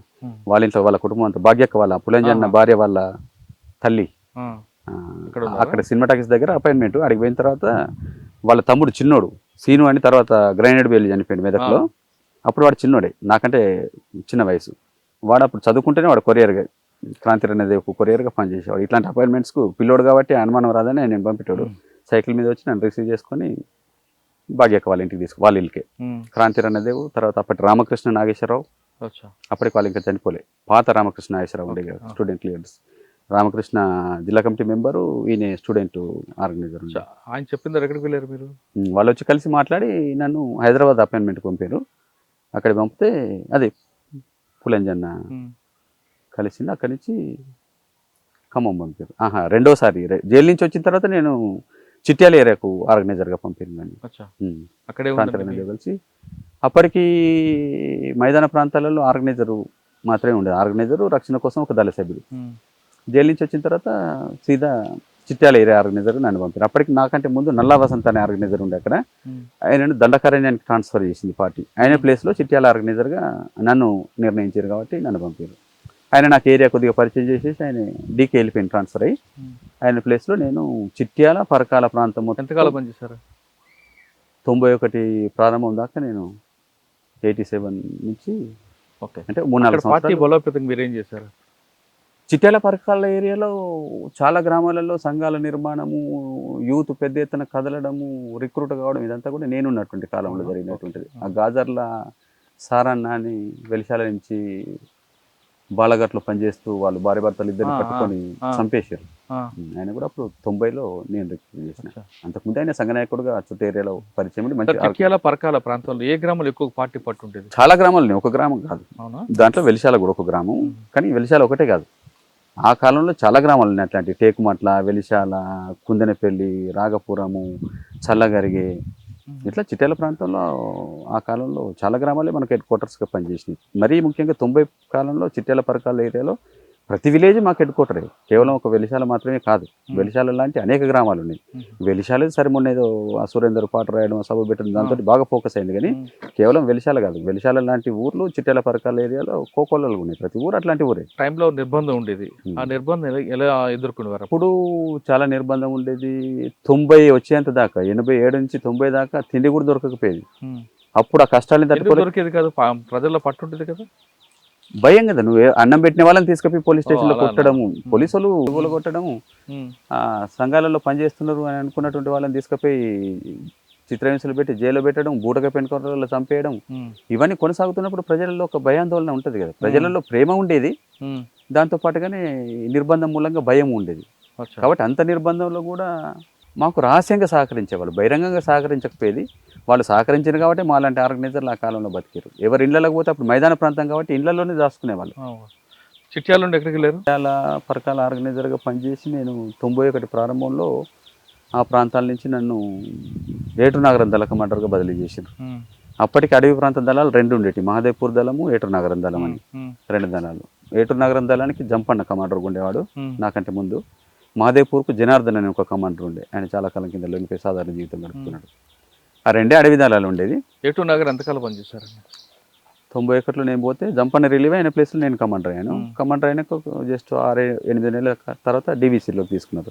అప్పుడు కొత్తగా ఈ అడవి ప్రాంతాన్ని అంతా ఉద్యమాన్ని విస్తరించాలనే దాంతో అదొక ప్రత్యేక జిల్లా కమిటీ ఏర్పాటు చేశారు. కరీంనగర్, ఖమ్మము, వరంగల్ జిల్లా ఫారెస్ట్ ప్రాంతాన్ని కలిపి NTFD అనే పేరుతోటి ఉత్తర తెలంగాణ ఫారెస్ట్ డివిజనల్ కమిటీ అని కొత్తగా డివిజనల్ కమిటీ ఏర్పాటు చేసినప్పుడు ఫస్ట్ డివిజనల్ కమిటీలో అదే Mahesh Erramreddy Santosh Reddy divisional committee secretary, మళ్ళీ ఇక్కడ కూడా ఆయనతో కలిసి పనిచేసే అవకాశం వచ్చింది. మళ్ళీ అప్పటికి ఆయన జైలు నుంచి రిలీజ్ అయ్యి ఆ ప్రాంతానికి వచ్చింది కాబట్టి మళ్ళీ ఒకసారి అరెస్ట్ల కంటే ముందు మేము కలిసి పనిచేసినాం, అరెస్టుల తర్వాత మళ్ళీ పనిచేసాం. ఒక సంవత్సరం పనిచేస్తారు. సంవత్సరం కాదు, 2000 సంవత్సరం దాకా నేను అక్కడే ఉన్నాను. జిల్లా కమిటీ ఏర్పడినప్పుడు ఆయన ఫస్ట్ రిలీవ్ అయినప్పుడు జంపన్న జిల్లా NTFD కార్యదర్శి అయ్యాడు. ఆయన రిలీవ్ అయ్యి పై కమిటీలోకి పోయినప్పుడు నేను ఆ కమిటీ కార్యదర్శి అయ్యాను.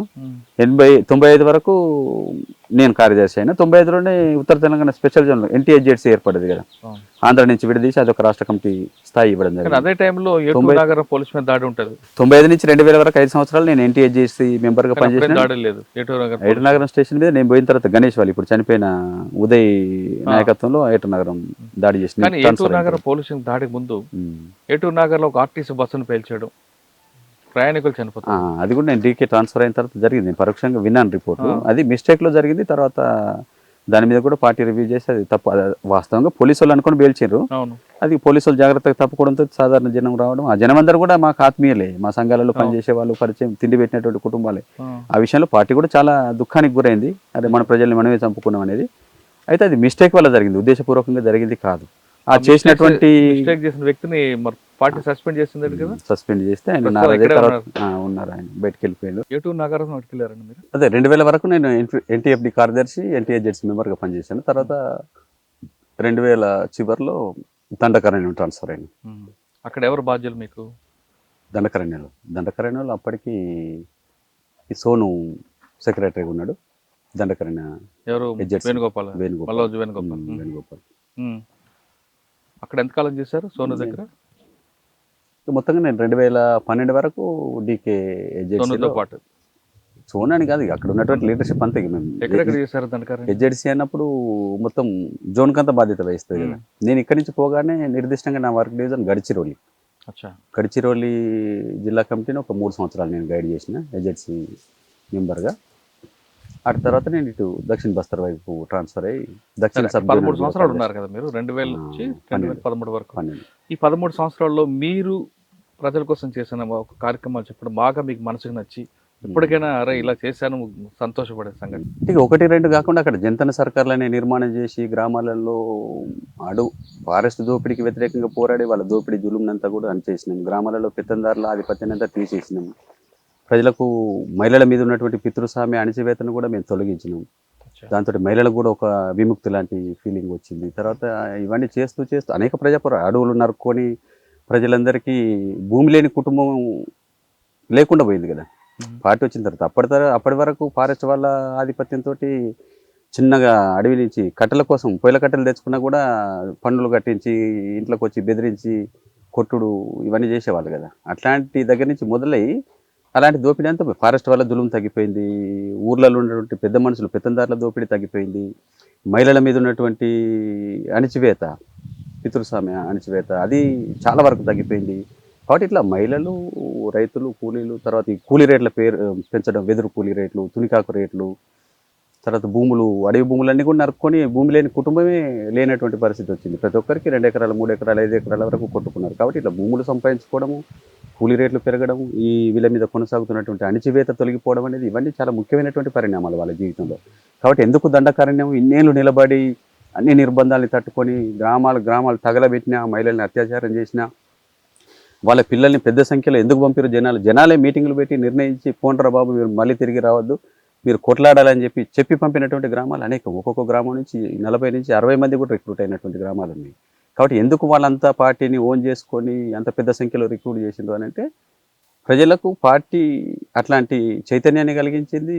ఆ సమస్యలన్నిటి పట్ల పోరాడిపించి వాటన్నిటిని పరిష్కరించింది. కాబట్టి ప్రజలలో ఆ నమ్మకం, ఆ విశ్వాసం పెరిగింది. కాబట్టి జంతన సర్కార్లు ఏర్పడిన తర్వాత ప్రజల జీవితాలలో మనం చేయగలిగినటువంటి సంస్కరణలు కూడా విప్లవ సంస్కరణలు అనేకం. భూమి చదును చేసుడు, వ్యవసాయంలో మెరుగుదల తీసుకురావడము, 2 పంటలు పండించే స్థితి తీసుకురావడము, ఇట్లాంటివన్నీ కూడా ప్రతి విషయాలలో ఊర్లలో జరిగేటువంటి నేరాలని పరిష్కరించుకోవడానికి న్యాయ కమిటీ ద్వారా ప్రజా పంచాయతీ ద్వారా సమస్యల్ని పరిష్కరించుకోవడం, ప్రతి విషయాన్ని ఉమ్మడిగా గ్రామం నిర్ణయాలు తీసుకోవడం, ఊర్లలో ఈ తాగునీటి వసతి కూడా లేకపోయేది కదా, చువ్వల్ని బాగు చేసి మంచినీటి వసతిని ఏర్పాటు చేసుకోవడం, ఇట్లా చేయగలిగిన స్కూల్స్, ఆదివాసీ పిల్లలకు పార్టీ స్కూల్స్ నిర్మాణం చేసి దళాలలో ఉన్నటువంటి గాయపడ్డ వాళ్ళు పనిచేయలేనటువంటి వాళ్ళని టీచర్స్గా పెట్టి ఆశ్రమాలు కూడా నడిపినాం మేము. అక్కడ చాలా ఆశ్రమాలు కూడా నడిచినాయి. జంతన్ సర్కారు మీకు ఒక గుండెకాయ లాంటిది.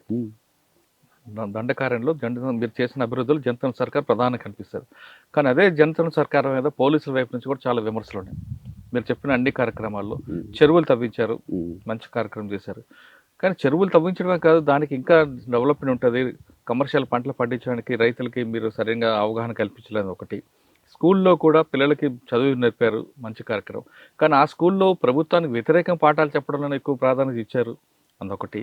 మీరు చెప్తున్నట్లుగా గ్రామాల్లో ఉండి అందరూ పార్టీ వైపు వచ్చారు అంటున్నారు, కానీ బలవంతంగా బాలను తీసుకొచ్చి బాల కార్మిక సంఘాలను పెట్టి వాళ్ళని నేర్పించారని ఒకటి. ఇంత అభివృద్ధి చేస్తున్న ఊర్లోకి రోడ్లు లేకుండా అడ్డుకున్నారని ఇటువంటివన్నీ కూడా పోలీసులు చెప్తుంటారు. వీళ్ళు ఈ మొత్తం జంతన్ సర్కారు అని దండకారిణిని ఒక పార్టీగా చేసుకొని వాళ్ళ రాజ్యాన్ని నడిపారు. 2014 వరకు వాళ్ళ రాజ్యం ఉంది అక్కడ. కానీ వాళ్ళకి ప్రపంచం సంబంధం లేకుండా చేశారన్నది పోలీసులు అంటుంటారు. శుద్ధ అబద్ధం అండి. బయట జరుగుతున్నటువంటి అదొక చాలా తప్పుడు ప్రచారం. ఈ 14 సంవత్సరాల ప్రపంచం చాలా అభివృద్ధి చెందింది కదా, అవన్నీ కూడా వాళ్ళకి చూపించాలి కదా. వాళ్ళకి కేవలం దండకార్యం మాత్రమే అనుకుంటున్నారు, కానీ ఈ ప్రపంచం చూడాలి, బయటకు వచ్చాక నాగ్పూర్ కానీ గచ్చిరోలు కానీ ఇవన్నీ చూసి ఉంటే బాగుంటుంది కదా. లేదు, అది బయట వాళ్ళు అనుకున్నటువంటి భ్రమ.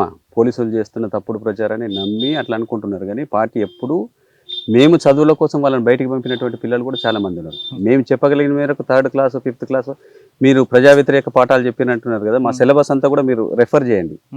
మేము ఏం వాళ్ళకు హింసాపూర్తి రాజకీయాల గురించి పాఠాలు చెప్పినామా, సైంటిఫిక్ ఎడ్యుకేషన్ అనేది మేము ఏమైతే చెప్తున్నామో ఇప్పుడున్నటువంటి మీకు చెప్పిన పాఠాలు ఎక్కడ కూడా పార్లమెంట్ కానీ ఎన్నికల వ్యవస్థ గురించి లేదు కదండి. ఎన్నికల వ్యవస్థ గురించి ఉండదండి, మా అవగాహన అది కాదు కాబట్టి.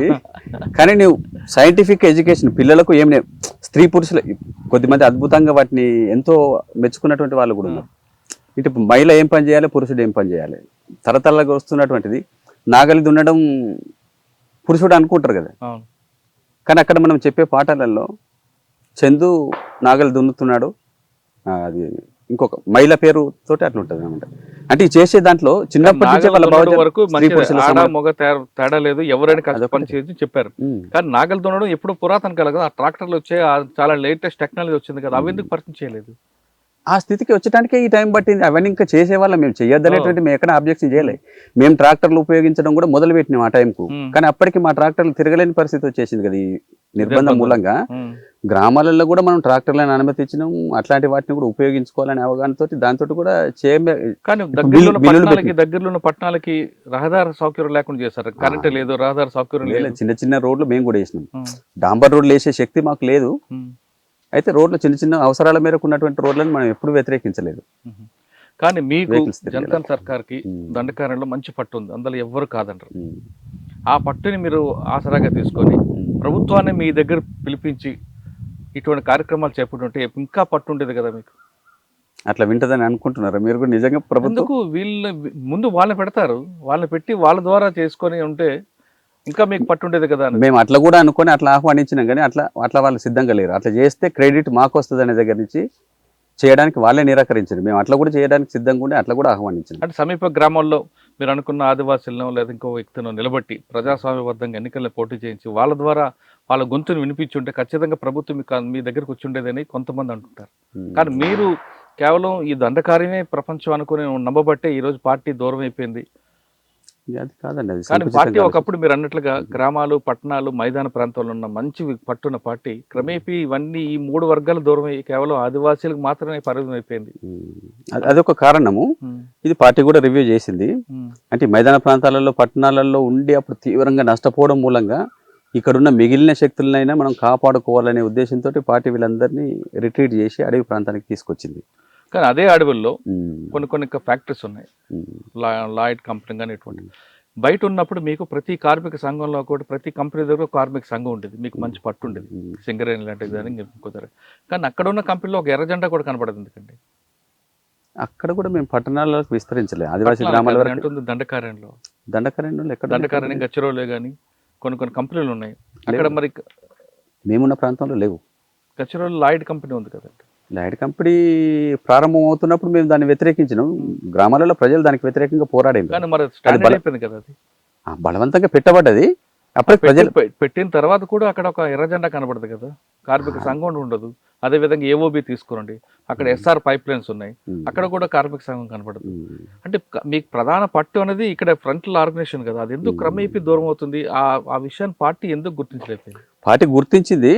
సమీప మైదాన ప్రాంతాలు పట్టణాలు కూడా మనం విస్తరించాలి, అక్కడ కూడా వివిధ రకాల వర్గాలని ఆర్గనైజ్ చేయాలనేటువంటిది పార్టీ ఎప్పుడూ రివ్యూ చేసి DKHZC తీర్మానాలు కూడా చేసింది. దాని మీద పరిమితంగా కొద్దిమంది శక్తుల్ని కూడా అలర్ట్ చేసింది. కానీ అంటే ఇప్పుడు ఆ ప్రాంతాన్ని ఆర్గనైజ్ చేయడానికి ఆ టాలెంట్స్ ఉన్నటువంటి శక్తులు కూడా కావాలి. మనకు వచ్చిందంతా కూడా రూరల్ నుంచి చదువు అనేటువంటి క్యాడర్ ఎక్కువ భర్తీ అయిన వాళ్ళు. కాబట్టి నువ్వు విద్యార్థుల దగ్గరికి పోవాలన్నా, ఒక కార్మికుడి దగ్గరికి పోవాలన్నా, వాళ్ళకి సంబంధించిన విషయాల మీద వాళ్ళకి అవగాహన కల్పించే రాజకీయ కెపాసిటీ ఉన్నటువంటి వాళ్ళని పంపాల్సి ఉంటుంది. మనం ఎందుకు దూరం అనుకుంటారు అలాగా? బాగా చదువు మీరు మీ టైంలో ఐడియాలజీ అంటే ఇక్కడ మైదానాలు పట్టణాలు బలహీనపడడం అనేది పార్టీకి ఒక పెద్ద డ్రాబ్యాక్. అది ఎందుకు బలహీనపడింది? అది ఇప్పుడు చెప్పిన కదా, అంటే ఇక్కడ తీవ్రమైన నిర్బంధం కొనసాగించింది ప్రభుత్వం. దాంతో ఇక్కడ ఉన్న వాళ్ళు చాలా మంది ఎన్కౌంటర్లలో చనిపోయారు, మైదానాలు కానీ పట్టణాలు కానీ. చివరికి చెరుకూరు రాజకుమార్ దాకా కూడా పట్టణాలలో కొద్ది మందినైనా మనం మిగిల్చి చేసినాం అట్లా. కానీ అందరూ అరెస్టులు కావడం, బూటకపు ఎన్కౌంటర్లలో చనిపోవడం జరిగింది. తర్వాత మిగిలిన కొద్ది మందిని మనం రక్షించుకోవడానికి మనం అడవులకు తరలించినాం. కానీ చెరుకూరు రాజకుమార్ గారు చనిపోయినా, ఎవరు చనిపోయినా ఇప్పుడు సాంబయ్య లాంటి వాళ్ళు, కరెక్ట్ కట్టిన వాళ్ళు చాలా మంది పట్టణాలు ఉన్నారు. వాళ్ళందరినీ ఎందుకు కూడగట్టలేదు పార్టీ? అదే అంటున్నా కదా, కూడగట్టే వాళ్ళందరినీ మిగిలిన వాళ్ళను రక్షించుకోవడంలో భాగంగా అడవికి తీసుకుపోయిన తర్వాత మేము అన్నింటినీ వదిలేసాం. ఇక రక్షణే ప్రధానం. లేకపోతే ఆ కూడగట్టే శక్తిని ఆ కొద్ది మందిని కూడా మనం కోల్పోతాం అనేటువంటి స్థితి వచ్చిన తర్వాత వాళ్ళందరినీ మనం రక్షించుకోవడానికి తెచ్చిన తర్వాత అక్కడ ఎవరు లేకుండా అయినారు. పట్టణాల మైదానాలన్నీ ఖాళీ చేసి ప్రజల్లో మార్పు వచ్చింది అనుకుంటా. లేదు, ప్రజలలో మార్పు కూడా వచ్చింది. కానీ ఆ మార్పు వచ్చే కంటే ముందే మేము అక్కడ ఉన్నటువంటి శక్తుల్ని తరలించినాము. తరలించిన తర్వాత దాన్ని కంటిన్యూ చేసేటువంటి శక్తి లేకుండా పోయింది. నీకు పట్టణాలలో ఎంత నిర్బంధం ఉన్నా ఆర్గనైజర్లు కంటిన్యూగా మా నిర్మాణాలు కొనసాగినప్పుడు ఈ దుస్థితి రాలేదు. ఎందుకంటే కంటిన్యూగా పార్టీ వాయిస్ ఏంటిది అనేది బయట మీడియా చెప్పేటువంటిది రకరకాల కట్టుకథలు ఉంటాయి, పోలీసు వాళ్ళు చెప్పే వర్షన్ వేరు ఉంటుంది. అసలు వాస్తవం ఏంటిది అనేది ఎప్పటికప్పుడు ప్రజలకు ఆ కాలంలో చాలా అందేది. ఎందుకంటే అట్లాంటి నెట్వర్క్, అట్లాంటి మెకానిజం ఉండేది ఆర్గనైజర్లు ఉన్నప్పుడు. ఆర్గనైజర్లే మేము లేకుండా మొత్తం అడవులకు తరలించబడిన తర్వాత నీకు ఆ నెట్వర్కే లేదు మనది. అదే అనుకుంటారా? లేదా బయటకు వచ్చిన ప్రపంచంలో, సమాజంలో కుల సంఘాలు పెరగడం కానీ, లేదా వ్యక్తుల్లో స్వార్థం పెరగడం కానీ, మీలాంటి వాళ్ళు అప్పుడు వర్గపోరుకు ఎక్కువ ప్రాధాన్యత ఇచ్చారు. ఇప్పుడు కానీ వర్గపోరుక, స్వార్థపోరుక ఉండదు. ఇది కూడా పార్టీ దూరం అవడానికి ఒక కారణం అనుకోవచ్చా? అది ఒక కారణము. కానీ నిజంగా పార్టీ ఉండి ఉంటే దానికి వ్యతిరేకంగా కూడా ప్రోగ్రామ్ తీసుకుని ఎడ్యుకేట్ చేస్తే ఇంకా కొంత ఆలోచించేటువంటి శక్తులన్నింటినీ కూడా కూడగట్టు. 2014లో ఒక తీర్మానంలో పార్టీ క్రమేపీ దూరం అవుతుంది, దాని కారణాలు రాయించుకున్న బుక్కులు తర్వాత ఎందుకు దాన్ని పక్కన పెట్టుకుంటూ వచ్చారండి? పక్కకు పెట్టడం అంటేనే పార్టీకి సంబంధించిన శక్తి సామర్థ్యాల సమస్య కూడా ఉందండి. ఒకప్పుడు మైదానం నుంచి పట్టణాల నుంచి రిక్రూట్మెంట్ కంటిన్యూస్గా వచ్చినప్పుడు వాళ్ళు కొద్దిగా బెటర్గా ఉంటారు కాబట్టి ఆ టాలెంట్ తోటి వాళ్ళు అట్లాంటి వర్గాలలో పోయి పనిచేసే వాళ్ళు ఉండేది. మా రిక్రూట్మెంట్లోనే మొత్తంగా ఆదివాసీ ప్రాంతానికి పరిమితమైన, అది వాస్తవమే. ఆదివాసుల నుంచి చదువు రాని వాళ్ళ రిక్రూట్మెంటే ఎక్కువ. కాబట్టి వాళ్ళ దళాలలో కమాండర్లుగా, అంతకంటే పై స్థాయిలో మిలిటరీ చర్యలు చేసి ఇట్లాంటి వాళ్ళు, లేదా గ్రామీణ ప్రాంతంలో ఉన్న ప్రజల్ని ఆర్గనైజ్ చేసే శక్తి సామర్థ్యాలు పెరిగినాయి తప్ప. అంతేనా? పట్టణాలు లేదు, స్టేట్ కమిటీకి సెంట్రల్ కమిటీ మధ్యన గ్యాప్ రావడం, సెంట్రల్ కమిటీలో విడిపోవడాలు, సెంట్రల్ కమిటీలు రకరకాల భిన్నాభిప్రాయాలు రావడం అది కారణం అనుకో. భిన్నాభిప్రాయాలు ఈ విషయాలలో లేవు. మైదాన ప్రాంతాలలో కానీ పట్టణాలలో కానీ మళ్ళీ మనం ఎంటర్ కావాలి, అక్కడ ఉన్నటువంటి వివిధ రకాల వర్గాలలో పోవాలి, వాళ్ళని ఆర్గనైజ్ చేయాలనే దాంట్లో భిన్నాభిప్రాయాలు లేవు. కానీ మనకు శక్తులు లేక దాన్ని మనం చేయలేకపోయినాం. 1-2 చోట్ల మనం అలాంటి చేసిన దగ్గర కొద్ది ఫలితాలు వచ్చినాయి, దాన్ని కంటిన్యూ చేయలేకపోయినాం. ఇవన్నీ మన బలహీనతలు. అలాంటి శక్తులు లేకపోవడం, వాళ్ళని గైడ్ చేసే శక్తులు లేకపోవడంతో మనం దాన్ని ఎంటర్ అయ్యి అట్లా చేయలేకపోయినాము. ఆ విషయాలలో భిన్నాభిప్రాయం లేదు. అది చేయాలనేది. దాదాపు 13 సంవత్సరాలు ఉన్నారు దొండకారణ్యంలో, బాగా నిర్బంధం. ఈ నిర్బంధాలు ఎలాగ మీరు ఎదుర్కొన్నారు? 13 ఏళ్ళలో కూడా మీకు దాడులు, చాలా దాడులు తప్పించుకుని ఉంటారు. 1-2 చెప్పండి తప్పించుకున్న దాడులు. దండకారణ్యంలో దాడులు జరిగింది తక్కువ నా మీద. ఎందుకంటే దండకారణ్యంలో అప్పటికే నేను పోయిన తర్వాత ఈ గ్రామరాజ్య కమిటీని జనతన సర్కార్లుగా మార్చడం ఇవన్నీ మొదలైన తర్వాత ప్రజలలో మేము బాగా కన్సాలిడేట్ అయినాం. ప్రతి ఊరు మాకు ఒక ఉక్కు కాటలాగా మారింది. ప్రజలందరూ దాదాపు ఏదో ఒక నిర్మాణంలో ఉన్నారు. ఏ ఊర్లో నువ్వు చూసినా ఏ ఒక్క మనిషి కూడా ఆ నిర్మాణాల నుంచి బయట లేరు. మహిళలు, పురుషులు, పిల్లలు, అన్ని రకాల వాళ్ళు ఉన్నారు. క్యాంపులు ఉన్నా సరే మీకు సపోర్ట్ ఉంటుంది. వాళ్ళే సెంట్రీలు ఉంటారు కాబట్టి నీకు ఆవిడ బయలుదేరంగానే మనకు సమాచారం వస్తుంది. వస్తే మిలిషియా వాళ్ళే ముందు అక్కడ అటాక్ చేసి వాళ్ళని డిస్టర్బ్ చేస్తారు, వీళ్ళని అలర్ట్ చేస్తారు. కాబట్టి మా మీద డైరెక్ట్ దాడులు జరగడానికి నేనున్న కాలంలో అవకాశం లేదు. శత్రువు అప్పటికి ఇంకా బలం అంత పెంచుకోలేదు కాబట్టి అట్లా డీకేలో నేను దాడులకు గురైన తక్కువ. నేను NTFDలో ఉన్నప్పుడు ఎన్కౌంటర్స్లో నా మీద జరిగినాయి, వాటిలో ప్రతిఘటిస్తూ ఫైరింగ్ చేస్తూ తప్పుకున్న ఘటనలు ఉన్నాయి. తర్వాత ఒడిశాకు పోయిన తర్వాత అక్కడ మేము వీక్ కాబట్టి అక్కడ పోయిన తర్వాత చాలా ఘటనలు జరిగినాయి. ఎక్కడ ఒడిశాలో ప్రజా పునాది అంత పెరగలేదు కదా డీకే లాగా. శత్రు సమాచారం పోవడం ఒడిశాలో ఏఓబి ప్రాంతంలో బాగా పెరిగింది కదా, మల్కన్గిరి ఏఓబి ఆ ప్రాంతం అక్కడ కొంత పెరిగింది, తర్వాత వీక్ అయింది అనుకోండి.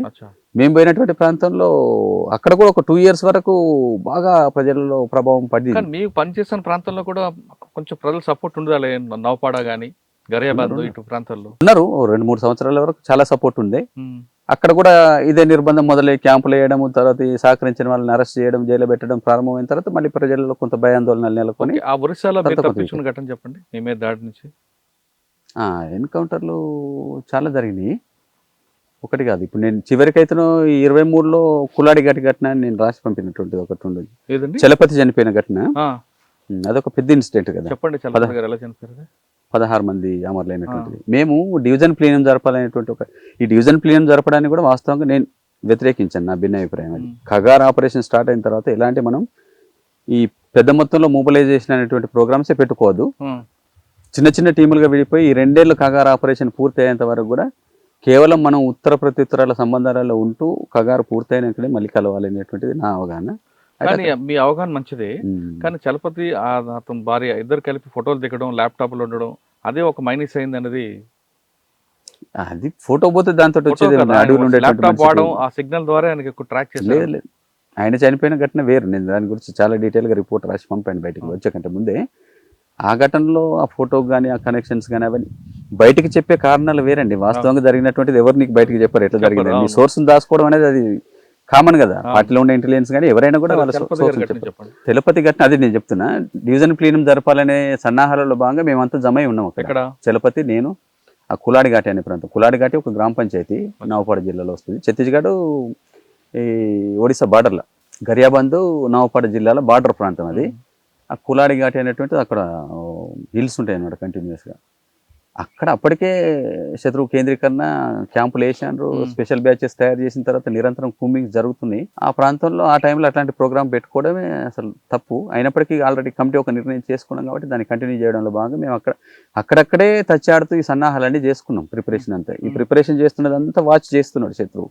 ఎక్కడి నుంచి సప్లైస్ పోతున్నాయి, బియ్యం ఎక్కడి నుంచి, అప్పటికే దుకాణదారులందరినీ వాళ్ళు బెండ్ చేసుకొని ఎక్కడి నుంచి మేము ఒక 5 కిలోల సామాన్ తీసుకుపోయినా శత్రువుకు సమాచారం పోయేలాంటి నెట్వర్క్ అప్పటికే పెరిగింది, పోతున్నది. వాళ్ళు వెంట వస్తున్నారు బలగాలు. అయినప్పటికీ మేము ప్లేసులు చేంజ్ చేస్తూ అట్లా ఇట్లా చేస్తూ చేసినాం. ఇక అప్పటికి లాస్ట్ ఇది నడవదు, దీన్ని మనం క్యాన్సిల్ చేసుకోవాలనే నిర్ణయం బ్యూరో మీటింగ్ జరిగి ఆ నిర్ణయం తీసుకొని విడిపోదాం అనేటువంటిది ఆల్రెడీ నిర్ణయం అయిపోయింది. రేపు విడిపోవాల్సింది. ఇక ఆయన చలపతి రిక్వెస్ట్ చేసి జస్ట్ రేపు విడిపోదాం, ఈ రోజు వద్దు అని అన్న తర్వాత మేము ఆగిపోయినాం. ఒక్కరోజు ఎక్స్టెండ్ చేసుకొని ఆ ఒక్క రోజులోనే ఘటన జరిగింది. అప్పటికే ఆ ప్రాంతంలో మేము పరిసరాలలో ఉన్నామనేటువంటి సమాచారం పోయింది. మేము ఆ జరిగిన ప్లేస్ దగ్గర కూడా ముందే వాళ్ళు రెక్కి చేసుకుని ఇక్కడ అప్పుడప్పుడు డేరాలు వేస్తారని చెప్పి ఇన్ఫార్మర్స్ని పెట్టారు. వెదురులు నరికే వాళ్ళ పేరుతో వచ్చి వాచింగ్ పెట్టారు అనమాట.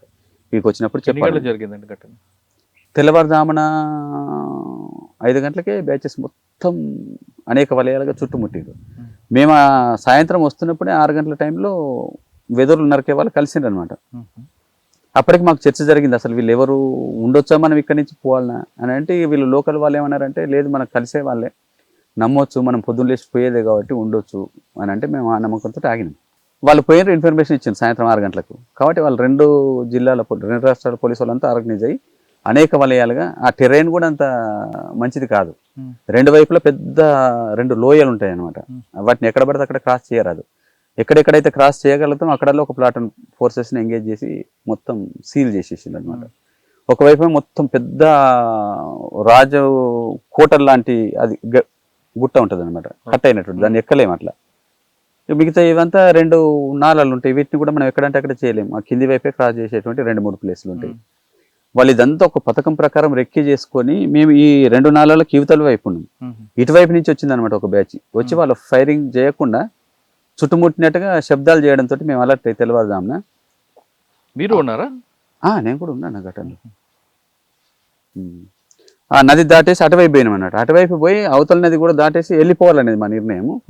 అయితే అప్పటికి వాళ్ళు ప్లాన్గా దిగ్బంధనం చేశారు కాబట్టి దాటే పాయింట్స్ అన్ని మేము అటు పోగానే ఈ పాయింట్ని కూడా వాళ్ళు ఆక్యుపై చేసి సీల్ చేసేసారు. మేము 2 నాలల మధ్యలో ఇరుక్కుపోయినాం. మొత్తంగా అందులో 3 రోజుల యుద్ధము, 35 సార్లు మా మీద ఎదురు బెదురు కాల్పులు, అనేక సెల్లింగ్ చేయడం, ఇదంతా జరిగింది అనమాట. 3 రోజులలో దాదాపు 16 మంది కామ్రేడ్స్ కోల్పోయినాం ఆ ఘటనలో. నేను ఆ 3 రోజులు కూడా చక్రబంధం మధ్యలోనే ఉండి ఆ రిపోర్టు నేను కూడా చనిపోతా అనేటువంటి ఉద్దేశంతో, బతికే ఛాన్స్ లేదు, హోప్ లేదు అప్పటికి.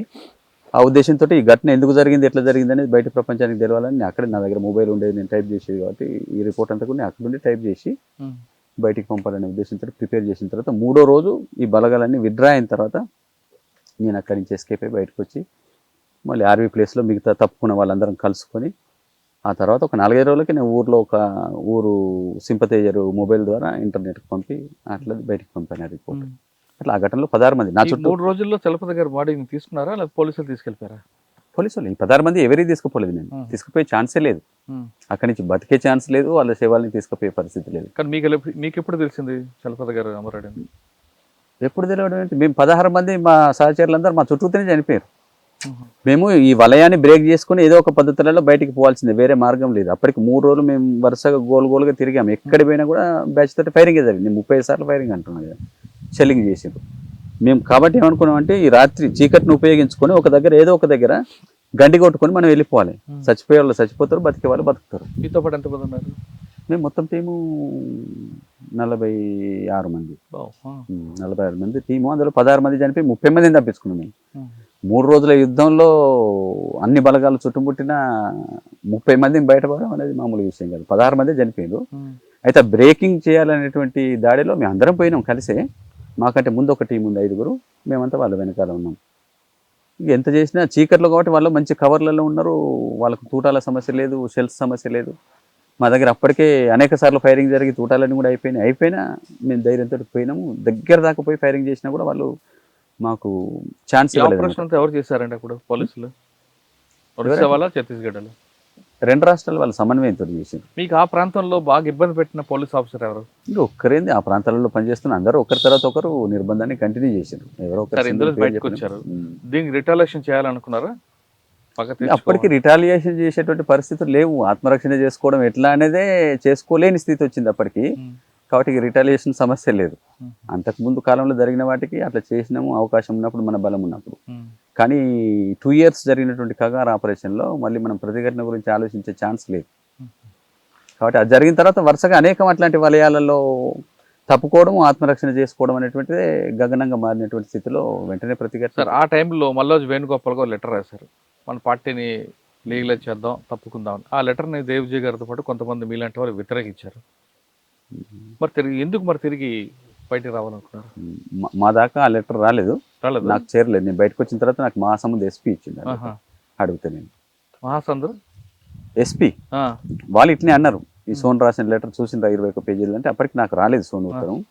ఎందుకంటే ఈ 2-3 దాడులు చక్రబంధాలు వరుసగా జరిగిన తర్వాత నేను ఒక దగ్గర ఉండొద్దు అనేటువంటి నిర్ణయంతో మేము బలింగేర్ డివిజన్ వైపు వెళ్ళిపోయాను. ఒక బ్యాచ్, మా బ్యాచ్ ఇప్పుడు బయటకు వచ్చినటువంటి 15 మంది ఇంకొక 2 రెండోసారి దాడిలో అమరులైనరు. మేము అపాయింట్మెంట్ కోసం అసలు బాలకృష్ణను రక్షించుకోవాలనే ఉద్దేశంతో అప్పటికి నేను పెట్టిన ప్రపోజల్ ఏంటిదంటే, చాలా కేంద్రీకరణ ఈ నవపాడ గరియాబంద్ ప్రాంతంలో ఉంది. మేమంతా మొబిలైజ్ అయిన విషయం కంటిన్యూగా శత్రువుకు సమాచారం ఉంది. ఆ సమాచారం ఆధారంగా చాలా కేంద్రీకరిస్తున్నాడు. కాబట్టి ఈ కేంద్రీకరిస్తున్న టైంలో మనం ఇక్కడ ఉండడం సురక్షితం కాదు. అప్పటికి పాక హనుమంతు కూడా ఈ ప్రాంతంలోనే ఉన్నాడు. మేమందరం కలిసి మీటింగ్ చేసుకున్నాం. ఇక్కడ మనం ఎక్కువ మంది ఉంటే నష్టపోవడం తప్ప బతికే ఛాన్స్ లేదు. కాబట్టి వీలైనంత తొందరగా ఇక్కడి నుంచి ఇతర ప్రాంతాలకు పోవాలని చెప్పి హనుమంతుని మేము కలాండి వైపు పంపించేసినాం. ఆ కలహండి రూట్ కూడా ఎప్పటి నుంచో శత్రువు కేంద్రీకరించి కట్ ఆఫ్ చేసిండు. చాలా ఇబ్బందిగానే పోవాలి. అయినప్పటికీ మనం ఇక్కడ ఉండడం కంటే అటు పోతే కొద్ది మంది మీద మనం రక్షించబడతాం. కాబట్టి వీలైనంత తొందరగా పోవాలని ఆయనని పంపించిన సురక్షితంగానే ఆయన వెళ్ళిపోయాడు. తర్వాత బాలకృష్ణ కూడా పోవాల్సి ఉండే. ఇంకో ప్రమోద్ అనే కామ్రేడ్ తనతో పాటు చనిపోయింది ఆయన తోటలో, ఆయన కూడా పోవాల్సి ఉండే. ఆయన అనారోగ్యానికి గురై పోలేని స్థితిలో ఇక్కడ ఆగిపోయాడు. కాబట్టి సరే ఆయన ఇక్కడ ఉన్నా కూడా బాలకృష్ణ అటు పోవడం కానీ లేదా బలింగీర వైపు పోవడం కానీ మొత్తానికి వికేంద్రీకరించబడి ఉండాలనేటువంటిది బలంగా నేను చెప్పినటువంటిది. వాళ్ళు కూడా కన్విన్స్ అయిన తర్వాత హనుమంతుని పంపించేసినాము. బాలకృష్ణను చివరి టైంలో కులాడి ఘటన జరిగిన తర్వాత దాంట్లో ఆయన లేడు, కానీ గరియాబంద్ ప్రాంతంలో ఉన్నాడు, ఆ ఘటనలో లేడు. తర్వాత తనను కూడా రక్షించుకోవడానికి నేను ముందుగా పోయి అక్కడ ఏర్పాట్లు చేసి, నేను ప్రత్యక్షంగా బాధ్యత వహిస్తున్న డివిజన్ కాబట్టి అంత కష్టాలు ఉన్నప్పటికీ కొన్ని ప్రిపరేషన్స్ చేసుకొని ఇంకొక లీడర్ కూడా కాడి నుంచి ఉత్తరాల అపాయింట్మెంట్ ద్వారా నేను తనకు రాస్తే ఆయనను కూడా ఇటు రమ్మని తను రావడానికి సంసిద్ధత వ్యక్తం చేసి మళ్ళీ ఒక టీమును పంపమని అంటే అపాయింట్మెంట్ పెట్టుకున్నాం మేము. ఆ అపాయింట్మెంట్కి అప్పటికి ఆయన పనులు పూర్తి చేసుకొని ఈ అపాయింట్మెంట్కు తన టీమును తీసుకొని కనుక వచ్చుంటే వెంటనే బయలుదేరి నా దగ్గరికి వచ్చేవాడు. వస్తే ఇప్పుడు ఈ 15 మంది టీం మేము వచ్చిన దాంట్లో ఆయన ఉండేవారు, బాలకృష్ణ కూడా ఉండేవాడు. కానీ ఆయన ఏంటిదంటే అప్పటికి చాలా నెలల నుంచి అక్కడే ఉంటున్నాడు. ఇంకేవో పనులు పూర్తి కాలేదు, ఇవి పూర్తి చేసుకుని 5 రోజులకు పోదామని నా టీంను కూడా ఆయన క్యాంప్లోకి పిలుచుకున్నాడు. ఆ క్యాంప్ అప్పటికే శత్రువుకు అర్థమై ఒక రౌండ్ తిరిగిపోయిండు, కరెక్ట్ స్పాట్ దొరకలేదు. వీళ్ళు దాన్ని కూడా క్యాలిక్యులేట్ చేసుకోలేదు. ఏ జనరల్ కుంబింగ్లో వచ్చిపోయిందిలే మనం ఉండొచ్చు ఇక్కడే అని అనుకున్నారు. కాబట్టి మా టీంను కూడా ఆడికే పిలుచుకున్నాడు. ఆయన పిలుచుకుని ఆయన చెప్పింది ఏంటంటే పగలు పిలుచుకున్నాడు, మనం 4-5 రోజుల తర్వాత పోదామని అంటే వీళ్ళు కూడా కన్విన్స్ అయ్యారు. ఆయన లీడర్ కాబట్టి చెప్పినప్పుడు విన్నారు.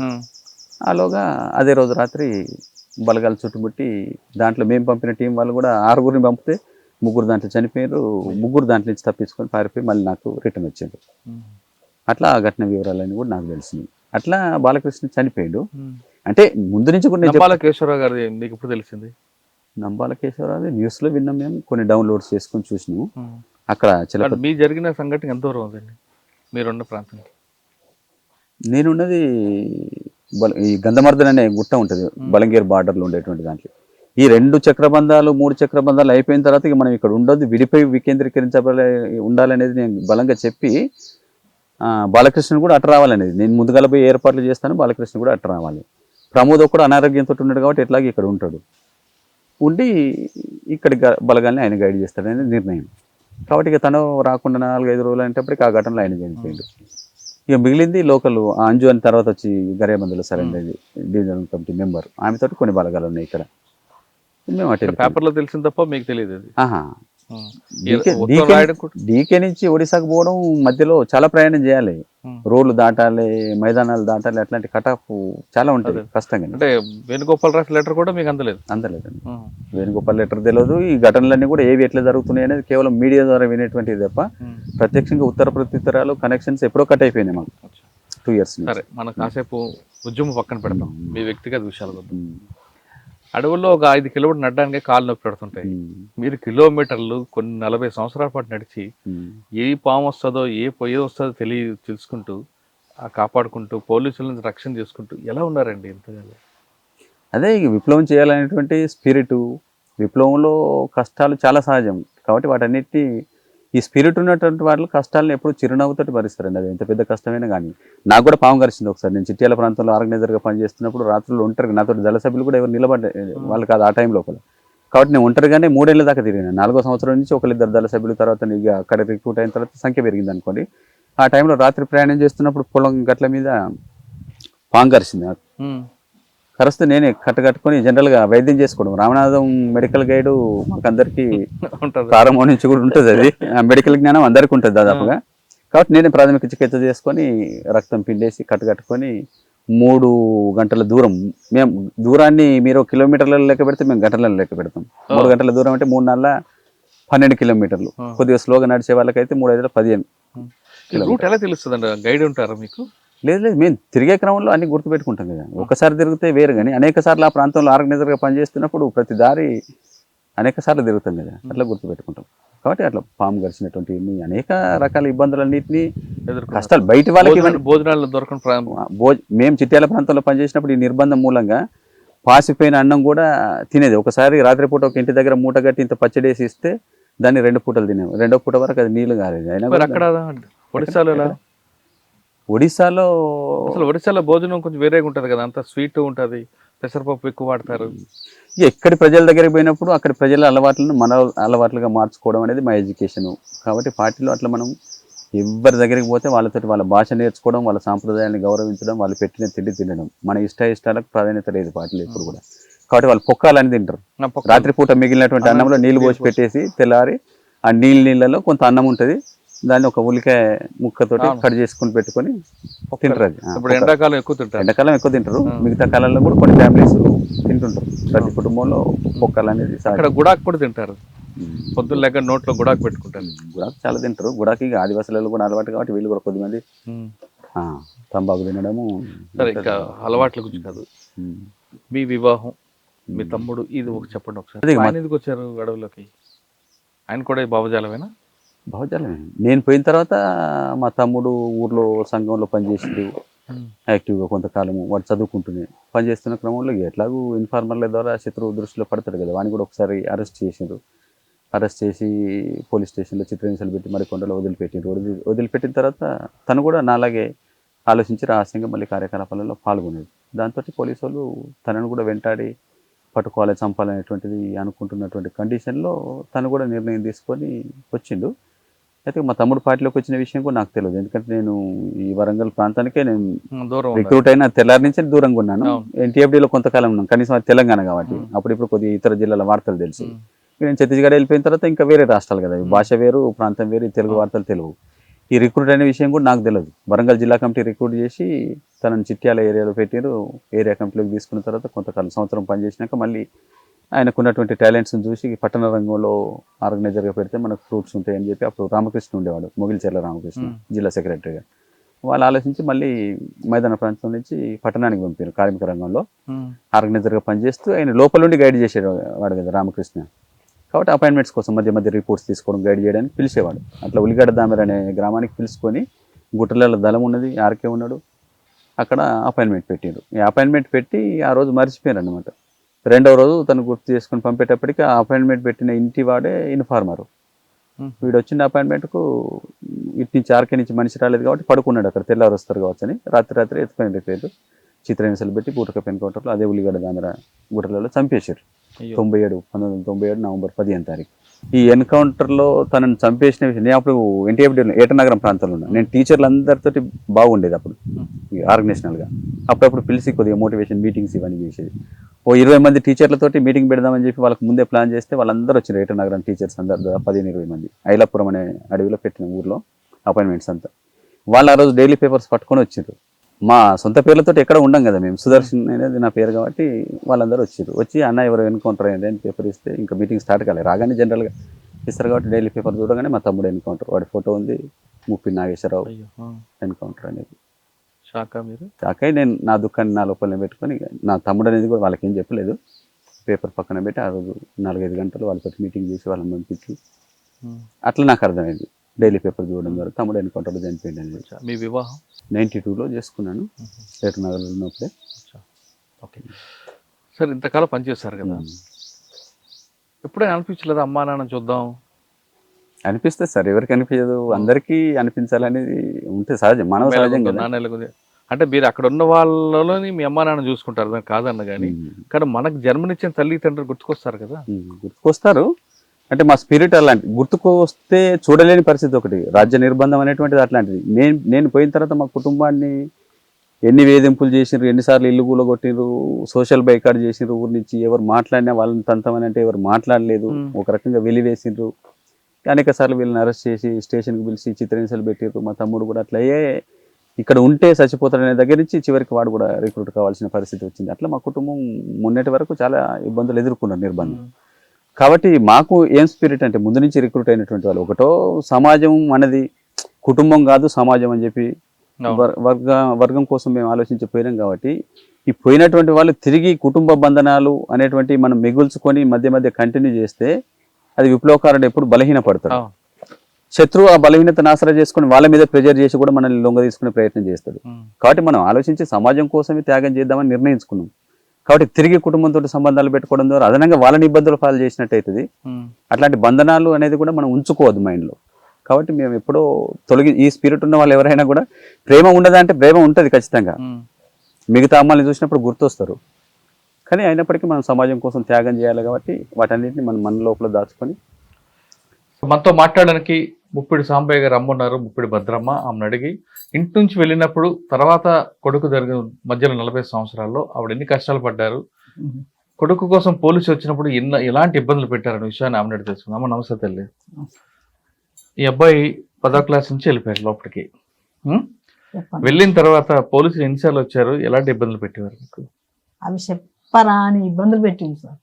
మస్తు హింసలు పెట్టి కొట్టి తిట్టి డ్యూటీ ఇవి ఏం చెప్తానన్న పిల్లలు కూడా చదువుకొని ఇవ్వకుండా చదివించి ఏం చెప్తారు, ఆడపిల్లలు ఎందుకు చదివించు మీకు, నా బిడ్డలు చదువుకున్నా కానీ నా కొడుకు ఆయన భయానికే పెద్ద అయినా కూడా వాళ్ళను కూడా ఇబ్బంది పెట్టుడు చేస్తే నా కొడుకు కూడా పొయ్యి ఎక్కడో బతుకుతాను డ్యూటీ మీద పొయ్యి ఇక రాకుండానే మాకు దూరం అయిపోయింది. దూరం చేసింది ఆయన. దూరం అయిందంటే ఈయనను కూడా దూరం చేసి ఈ బాధలకు భరించలేక నేను రాను వస్తే ఇట్లా వీళ్ళు చేస్తానని నా కొడుకు ఇక్కడ ఉండకుండా ఆయన వేరే ఉంటాను, వేరే బతుకుతాను. ఈ ఆడపిల్లలో ఇంటికి ఇస్తే వాళ్ళను కూడా అడుగుడే ఎక్కడున్నారు ఆడున్నారు, వాళ్ళు ఏం పని చేస్తాను వీళ్ళు ఏం పని చేస్తాను అని. నా చిన్న కొడుకు కూడా నాగేశ్వర్లో చిన్న అయినా కూడా పోతే ఒక్కింట్లో ఇద్దరు పోతారా ఎందుకు పోయిండ్రు అని. అవి ఎవ్వరు మా అమ్ముల రానియద్దు వాళ్ళను, వీళ్ళ ఎందుకు ఇట్లా చేసిండ్రు అని మా అమ్ములను వెలివేసినట్టు సార్. మాకు ఎవ్వరు చుట్టాలు కానీ బంధువులు కానీ ఇంట్లో ఊళ్ళే కానీ మాతోటి మాట్లాడకపోవడం, మా ఇంటికి రాకపోవడం, మేము పోయినా కూడా వద్దని నిలబొట్టేటోళ్ళు. సంబంధాలు ఆ అమ్మాయికి సంబంధాలు ఉంటే సుద్ధా రానియకపోదు. వచ్చిన వాళ్ళకి ఏదో ఒకటి చెప్పుడు ఇట్లా వాళ్ళు నక్సలైట్ల కుటుంబం అంటే వాళ్ళు భయపడిపోయేటోళ్ళు. ఇక పెళ్లి చేసిన వాళ్ళు కూడా నాకు పెద్ద బిడ్డను కూడా అట్లా అంటే మా ఆయన మా ఆడబిడ్డ కొడుకు అందుకని చేసుకుంటే ఆయన కూడా ఇబ్బందులు పడే అందరినీ హింసలు పెట్టింది సార్. అవి ఎన్ని చెప్పుకోరా అని కష్టాలు పెట్టి కొట్టి తిట్టి వివరించిండు. మీకు జాబ్ ఇక్కడ ఉన్నాడు అక్కడ అంటే మాకేం తెలుసు, మీకే తెలుస్తుంది కదా రామ్మని ఎక్కడున్నాడు అని చెప్తే ఉన్నాడు తీసుకురావాలి. మరి మాకెట్ట తెలుస్తుంది, మాకేం తెలుసు ఏడున్నాడు అని తెలుసు అంటే మేము చూపిస్తామని ఒకసారి ఎస్ఐ సార్ వచ్చి అన్నాడు పిలిపించి.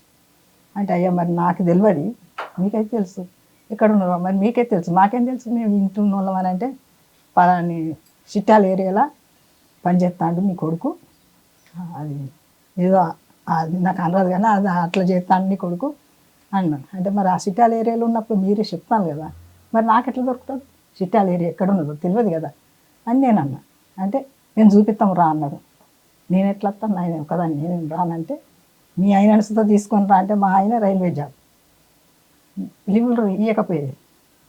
ఇయ్యరు సార్ అని అంటే ఎవడు వాడు ఇవ్వండి నేను చిట్టి రాసిస్తా, నేను ఆ సార్కు సుత చిట్టి రాసిస్తా అని ఆయన లీవ్ పెట్టుకొని రమ్మని ఏడికి వస్తాడంటే పలాని అంటే మరి మీరు పట్టుకరా అండి మేము ఇక్కడికి అంటే లేదు మీరు వస్తే కన్న తల్లి అని వస్తాడు మాకెట్ట దొరుకుతుందా అంటే ఇక తిట్టుడు మీదకెళ్ళి మాటలు అట్లా అని ఎన్ని కష్టాలంటే ఆ కష్టాలు చెప్పుకోరాని కష్టాలు సార్.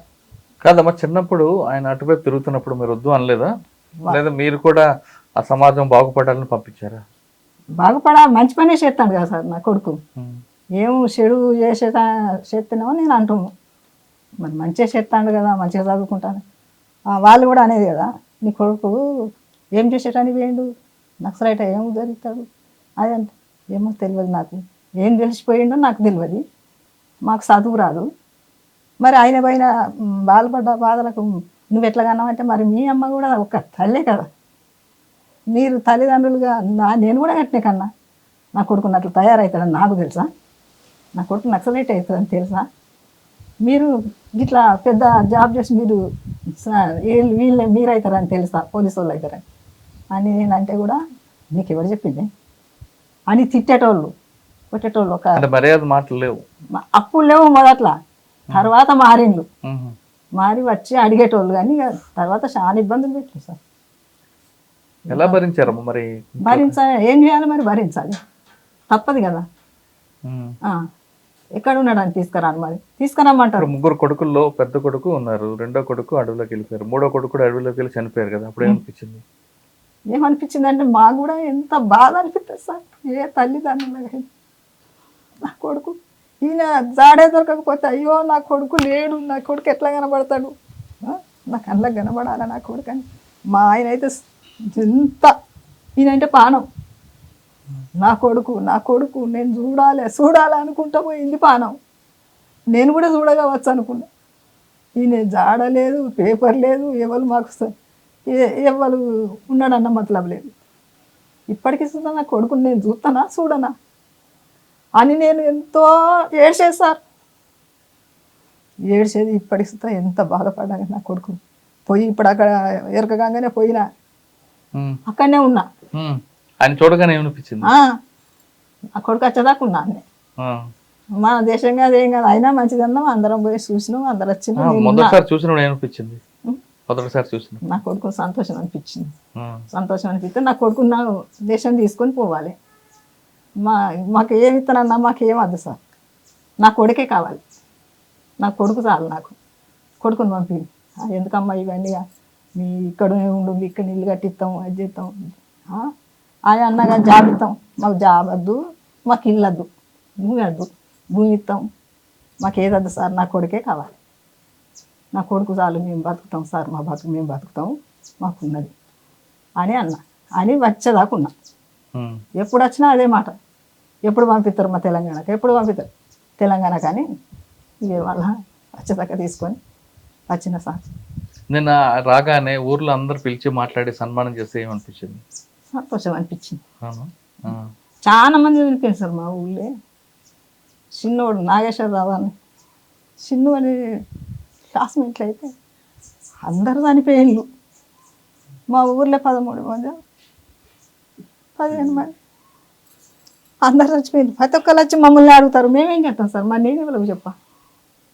ఇప్పటి సుతా మీకు అట్లా మాకెందుకు అంటే వాళ్ళ గురించి మాకెట్లా తెలుస్తుంది, ఎవరి గురించి అయినా వాళ్ళ కొడుకు వాళ్ళ మాయనకి ఎట్లా, మా కొడుకు ఎక్కడ ఉండో చెప్పు, ఆడనుండో చెప్పాలి. ఇప్పుడు సుతా వచ్చి అడుగుతాను ఉన్నోళ్ళు, ఇంకా వాళ్ళ లోపల ఉన్నోళ్ళు వచ్చి 2-3 వచ్చి అడిగింది. మరి నాకు తెలియదు, ఇప్పుడు ఉన్నోళ్ళో లేరా తెలియదు. ఎంతోమంది చచ్చిపోయిండ్రు. ఇక నా కొడుకు ఒక్కడి తిరిగి వచ్చిండు, అయ్యా చాలు నాకు ఇంతమందిలా ఇన్ని సంవత్సరాలు. సాంబయ్య అని పేరు పెట్టుకుంటే నా కొడుకు పేరు మారి మాదిగా జన్మెత్తి ఆ పేరు విశాఖ ఆ పేరు పెట్టుకొని నా కొడుకు నా ఇంటికి తిరిగి వచ్చాడు. వికాస్ అని పేరు పెట్టుకున్నా నువ్వు పెట్టిన పేరే ఉంటదమ్మా. నేను నీవు పెట్టిన పేరే నేను పెట్టిన పేరు, నా పేరు నేను సాంబరావు, నా కొడుకు పేరు సమ్మక్క దేవుడు. మాకు మా తెలంగాణ కదా, అట్లా మాకు దేవుళ్ళ పేరు పెట్టుకున్నాము. నా కొడుకులు పెద్ద అయిన పేరు సదానందం, ఈ రెండో అయిన పేరు సాంబరావు, ఆయన పేరు నాగేశ్వరరావు, చిన్న అయిన పేరు నాగేశ్వరరావు. 2 బిడ్డలు, పెద్ద ఆమె జ్యోతిరాణి, చిన్న ఆమె సంధ్యరాణి. ఇప్పుడు అప్పుడు ఇక నేను కూడా ఆయన తర్వాత పోదును ఇంతవరకు. ఇప్పుడు నా కొడుకు వచ్చింది, నాకు కొంచెం కొంచెం ఇంత తింటానా, నాకు కొంచెం తృప్తున్నది. చాలా సంవత్సరాలు నేను దండకారణ్యంలో 10 ఏళ్ళు పనిచేసిన కాబట్టి దక్షిణ ప్రాంతంలో నేను పనిచేసింది. అక్కడ బ్యూరో చీఫ్ గా ఉన్నాను కాబట్టి ఆయన ఆ ప్రాంతంలోనే ఉండేది. పరిచయం కలిసి పనిచేసి ఆయన అసలు ఎలాగుంటారండి? ఆయన గురించి ఎక్కువగా ఆడల్లోనే ఎక్కువగా ప్రాధాన్యత ఉంటుందా, లేదు మీరు అంటలుగా ఐడియాలజీ ప్రకారంగా ఉందా? ఐడియాలజీ అంటే యావరేజ్ ఐడియాలజీ ఉంటుంది. దాడులలో ఆయన చాలా అనుభవం సంపాదించిండు. మిలిటరీ దాడులలో ఆయన ముందు అసలు 5th, 6th క్లాస్ వరకు చదువుకున్నాడు. చదువు ప్రైమరీ చదివే, భాషలు కూడా మీడియాలో ప్రచారం చేసినట్టుగా ఈ భాషలు వచ్చు ఆ భాషలు వచ్చు నేను అవి కూడా చూశాను. కానీ అవన్నీ కూడా పుక్కిటి పురాణాలు, అదే గింతంత ఉందని మీడియా ఇంత చేస్తుంది. ఆయన చాలా హైలైట్ చేసింది మీడియా, కానీ వాస్తవంగా హైలైట్ చేసినంత అంత అది కాదు. ఆయన ప్రైమరీ స్కూల్ చదువుకొని పార్టీలోకి వచ్చినాక కొద్ది కాలం ఆయన టెక్నికల్ డిపార్ట్మెంట్లో తుపాకులు రిపేర్ చేసేటువంటి దాంట్లో పనిచేసిండు. కాబట్టి ఆ నాలెడ్జ్ కూడా ఆయనకు వచ్చింది. తర్వాత ఆర్గనైజేషన్లో పెట్టినాం, కుంట ప్రాంతంలో ఆర్గనైజర్గా కొంతకాలం పనిచేసిండు. తర్వాత ఈ మిలిటరీ నిర్మాణాలు ఏర్పాటు చేస్తున్నప్పుడు కంపెనీల స్థాయికి నిర్మాణం ఎదిగినప్పుడు ఆయనను దక్షిణ బస్తర్ ప్రాంతంలో ఎదిగినటువంటి ఒక కంపెనీ, 3వ కంపెనీ ఏర్పాటు చేసినప్పుడు దానికి కమాండర్గా పెట్టింది. అప్పటి నుంచి ఆయన మిలిటరీ ప్రస్థానం స్టార్ట్ అయ్యి మిలిటరీ దాడులలో పాల్గొనడం అనేది చేసింది. దక్షిణ బస్తర్లో జరిగినటువంటి చాలా దాడులలో తను పాల్గొన్నాడు. కంపెనీల తర్వాత వెంటనే మేము బెటాలియన్ నిర్మాణం కూడా చేసే పరిస్థితి వచ్చింది కాబట్టి రిక్రూట్మెంట్ చాలా పెరిగి సలవదుడు మూలంగా చాలా నిర్బంధం, ఎంత నిర్బంధం అయితే వాళ్ళు చేసి అణిచేయాలనుకున్నారో అంత రిక్రూట్ వచ్చింది. వాస్తవానికి సలవదుడు మూలంగానే మాకు పెద్ద ఎత్తున రిక్రూట్ వచ్చింది. దాంతో మేము నిర్మాణాలు ప్లాటూన్స్ ప్రతి ప్రాంతంలో కంపెనీల తర్వాత బెటాలియన్ నిర్మాణం కూడా. అందుకే చరిత్రలో అనేక ఘటనలలో నువ్వు ఎంత అణిచివేస్తే అంత ఉవ్వెత్తున దానికి ప్రతిఘటన వస్తుంది. అది సల్వదుడులో కూడా చూడొచ్చు మనం. వాళ్ళు ఊర్లు గాలబెట్టి మహిళల మీద అత్యాచారాలు చేసి అనేక మందిని భయంకరంగా ఊచకొత్త కోసిండ్రు, నాలికలు కోసిండ్రు, కనుగుర్లు తీసిండ్రు, అంగాల్ని కూడా కోసిండ్రు. అంత క్రూరమైనటువంటి నిర్బంధం. నాగా పోలీసులు వచ్చినటువంటి టైంలో ఎస్పీఓలు నాగా వాళ్ళందరూ కలిసి ఊర్లలో అనేక మందిని మహిళల్ని కూడా భయంకరంగా చంపారు. అంటే దీని ద్వారా వీళ్ళని అణిచేయగలుగుతాం అనుకున్నారు, కానీ అంతకంటే రెట్టింపు స్థాయిలో ఆ కసితోటి కూడా పిల్లలు చాలామంది వచ్చారు.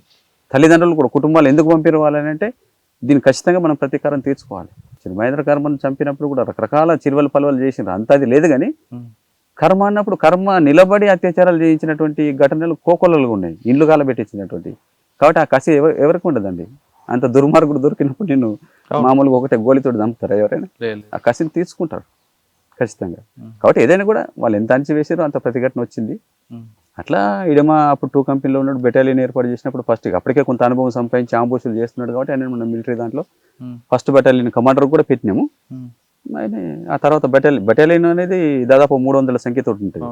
హిడ్మా చేసిన ఒక మంచి ఆపరేషన్ చెప్పండి, గుర్తుంది మీకు? ఈ విధంగా కూడా చేయొచ్చా అనేది చాలా ఘటనలు చేసిన. తాడిమెట్ల అనే ఆపరేషన్లో కూడా తను ఉన్నాడు. ఉర్పాల్మెట్ అనే ఒక ఆంబోషు, ఉర్పాల్మెట్లో చాలా గంటలు వాళ్ళని వెంటాడి చుట్టుముట్టి దాడి చేసి దాంట్లో కూడా చంపి ఆయుధాన్ని స్వాధీనం చేసుకున్నారు. అట్లా చాలా అంబోషులలో పాల్గొన్నాడు ఆయన.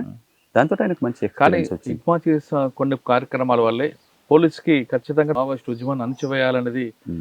అంటే అది మరి శత్రువుని మనం చంపుతున్నప్పుడు వాళ్ళకు కూడా తీసుకుంటారు కదా. మీకు ప్లస్ ఒక మైనస్ కూడా ఆయన కదా హిడ్మా. అదొక పాయింట్ అనుకోండి. అంటే వాళ్ళని కంటిన్యూస్గా మనం చంపినప్పుడు ఎట్లాగూ బలవంతుడైన శత్రువు వీటిని నెగిటివ్గా తీసుకుంటాడు కాబట్టి దానికి వాష్ అవుట్ చేద్దాం అనేటువంటి నిర్ణయం తీసుకోవడం అదొక అంశం కూడా తోడై ఉండొచ్చు. అయితే అది ఒకటే కారణం కాదు, అప్పటికి ఇవన్నీ జరుగుతున్నాయి కదా.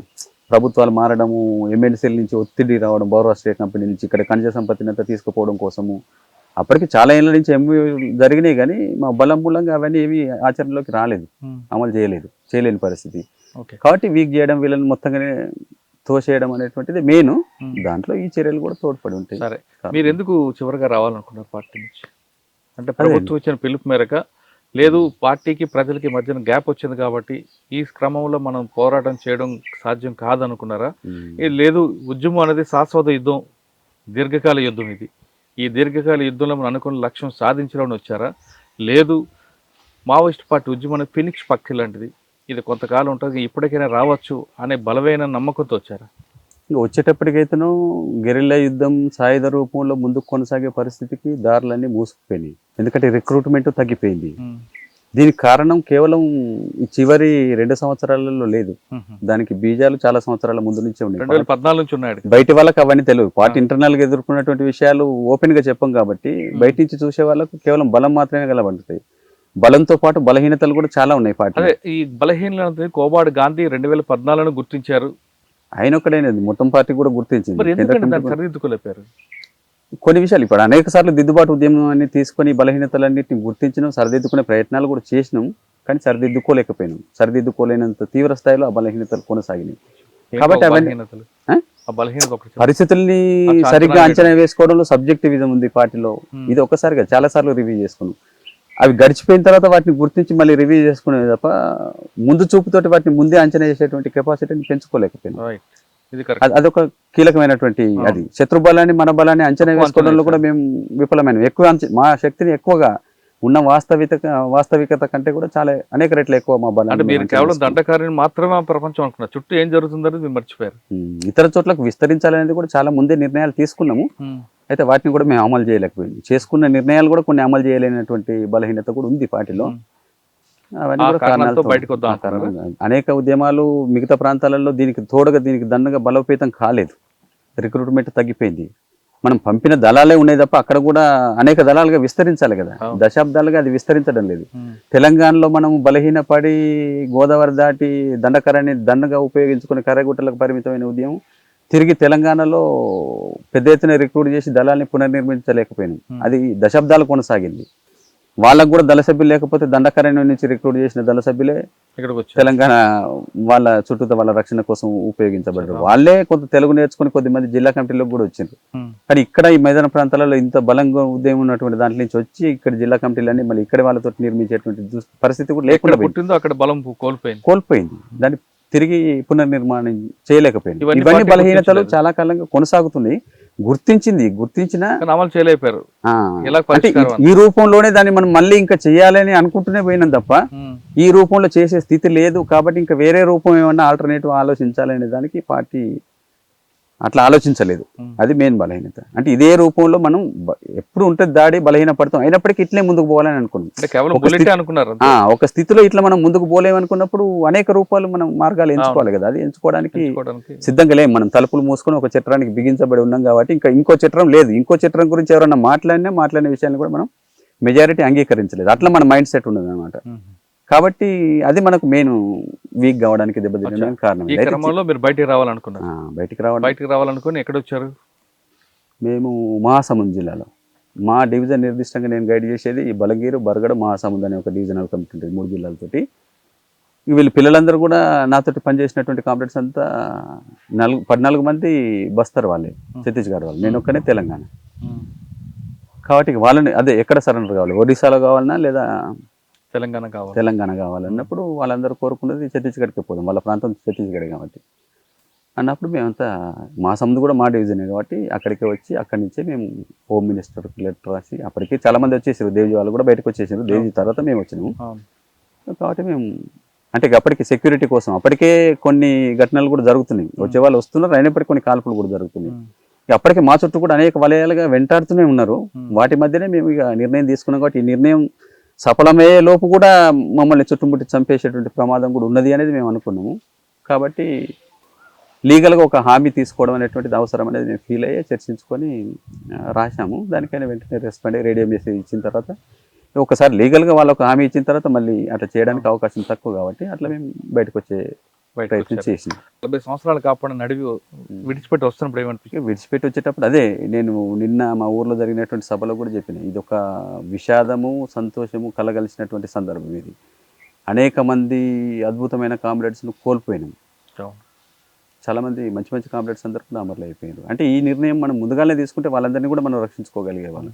కమిటీ ఉమ్మడిగా కమిటీలుగా నిర్ణయం తీసుకునే పరిస్థితి ఉన్నప్పుడే మనం 2013 నాటికి ఈ నిర్ణయం కనుక తీసుకుంటే మనం మరో రూపంలో వీళ్ళందరినీ కూడా కాపాడుకొని ఇంకా మరో రూపంలో చట్టబద్ధంగా ఇంకో వేర్వేరు పద్ధతుల్లో పనిచేయచ్చు. అంటే ఎంతసేపు మనం దీంట్లోనే పనిచేయాలంటే పనిచేయడానికి పరిస్థితులు మూసుకుపోయిన తలుపు అవకాశం లేదనేటువంటి స్పష్టంగా అర్థమవుతుంది. అది 1 సంవత్సరమే కాదు, అంతకంటే ముందు నుంచే దానికి ఇండికేషన్స్ ఉన్నాయి. కానీ వ్యక్తి నిర్ణయం ఉమ్మడి నిర్ణయం అంటారు. ఎప్పుడు జరిగింది? ఇప్పుడు జరిగిందండి. ఇప్పుడు జరిగింది వ్యక్తులుగానే తీసుకుని ఎక్కడికక్కడ బ్యాచులుగా తీసుకున్న నిర్ణయం. కమిటీ ఉమ్మడిగా నిర్ణయమే చేయలేదు. నిర్ణయం తీసుకునే పరిస్థితే లేదు. చివరిదా ఆ పరిస్థితి ఉన్న కాలంలో మనం తీసుకోలేదు. తీసుకోవాల్సిన అనివార్యతకు నెట్టబడ్డ టైంలో తీసుకునే అవకాశమే లేదు. మొత్తం కనెక్షన్స్ కట్ అయిపోయినాయి. కాబట్టి ఎక్కడికక్కడ గుంపులుగా వాళ్ళు ఉన్నటువంటి వాళ్ళు ఆలోచించుకొని డిసైడ్ చేసుకొని వాళ్ళు నిర్ణయం ఉన్నారండి. పార్టీకి లోపల చాలా తక్కువ మంది. కాంకేర్ జిల్లాలో ఒక 3 ఉన్నారనేది అర్థమైంది. ఒక డీవీసీ మెంబర్, ఒక 2 సభ్యులు. మా ఒడిశాలో ఒక 10 మంది మిగిలిండ్రు కలహండి ప్రాంతంలో. అందులో ఒక డీవీసీ మెంబర్, ఆమెతో ఒక 9 మంది సభ్యులు. ఇక వాళ్ళు రావడానికి సిద్ధంగా లేరు. జార్ఖండ్ కూడా ఉన్నారు కదా, జార్ఖండ్లో కూడా 20 మిసిరి బిస్రా పీబీ మెంబర్ ఆయనతో పాటు బయటకు వచ్చారు. రాగానే కొత్త ప్రపంచం అనిపించింది. కొత్త ప్రపంచం అదే చాలా మార్పులే జరిగినాయి. పరిసరాలు కూడా గుర్తుపట్టనంతగా మారిపోయింది. మనుషులలో కూడా చాలా మార్పులు వచ్చినాయి. ఈ మొబైల్ నెట్వర్క్ రకరకాలుగా వీళ్ళ ఆలోచనలలో అలవాట్లలో అనేక విషయాలలో తేడాలు కనబడుతున్నాయి. వచ్చి ఇప్పుడు 2-3 రోజులే కాబట్టి కొద్దిమంది మహాసముద్రం దగ్గరకు వచ్చారు. సరెండర్ అయినప్పుడు అమ్మ మిమ్మల్ని లొంగిపోతున్నారని తెలిసి అమ్మ వచ్చి ఉంటుంది. అమ్మ చూడగానే అనిపించింది. ఇక 40 ఏళ్ళ తర్వాత చూసినాం కాబట్టి ఇక ఆనందము దుఃఖము వచ్చి అమ్మ వచ్చింది. మిగతా కుటుంబ సభ్యులందరూ కూడా చూడడానికి వచ్చి వాళ్ళు 2 రోజులు స్పెండ్ చేసి మళ్ళీ రిటర్న్ వచ్చిండ్రు. అమ్మ చిన్న చెల్లె నాతోటి ఆగిపోయారు. అక్కడిని విడిచిపెట్టేదాకా ఉంటాం మీతోటే, ఇక్కడున్న వాళ్ళిద్దరు ఉండాల్సిందే. ఆడికి వచ్చినా కూడా మా సముద్రం పోలీస్ లైన్స్ లో మీకు వీళ్ళకి అకామిడేషన్ ఇచ్చారు, రూమ్ అది ఇచ్చారా? వాళ్ళు కొన్ని బ్యారక్స్ ఖాళీ చేసి మాకు ఇచ్చిండ్రు.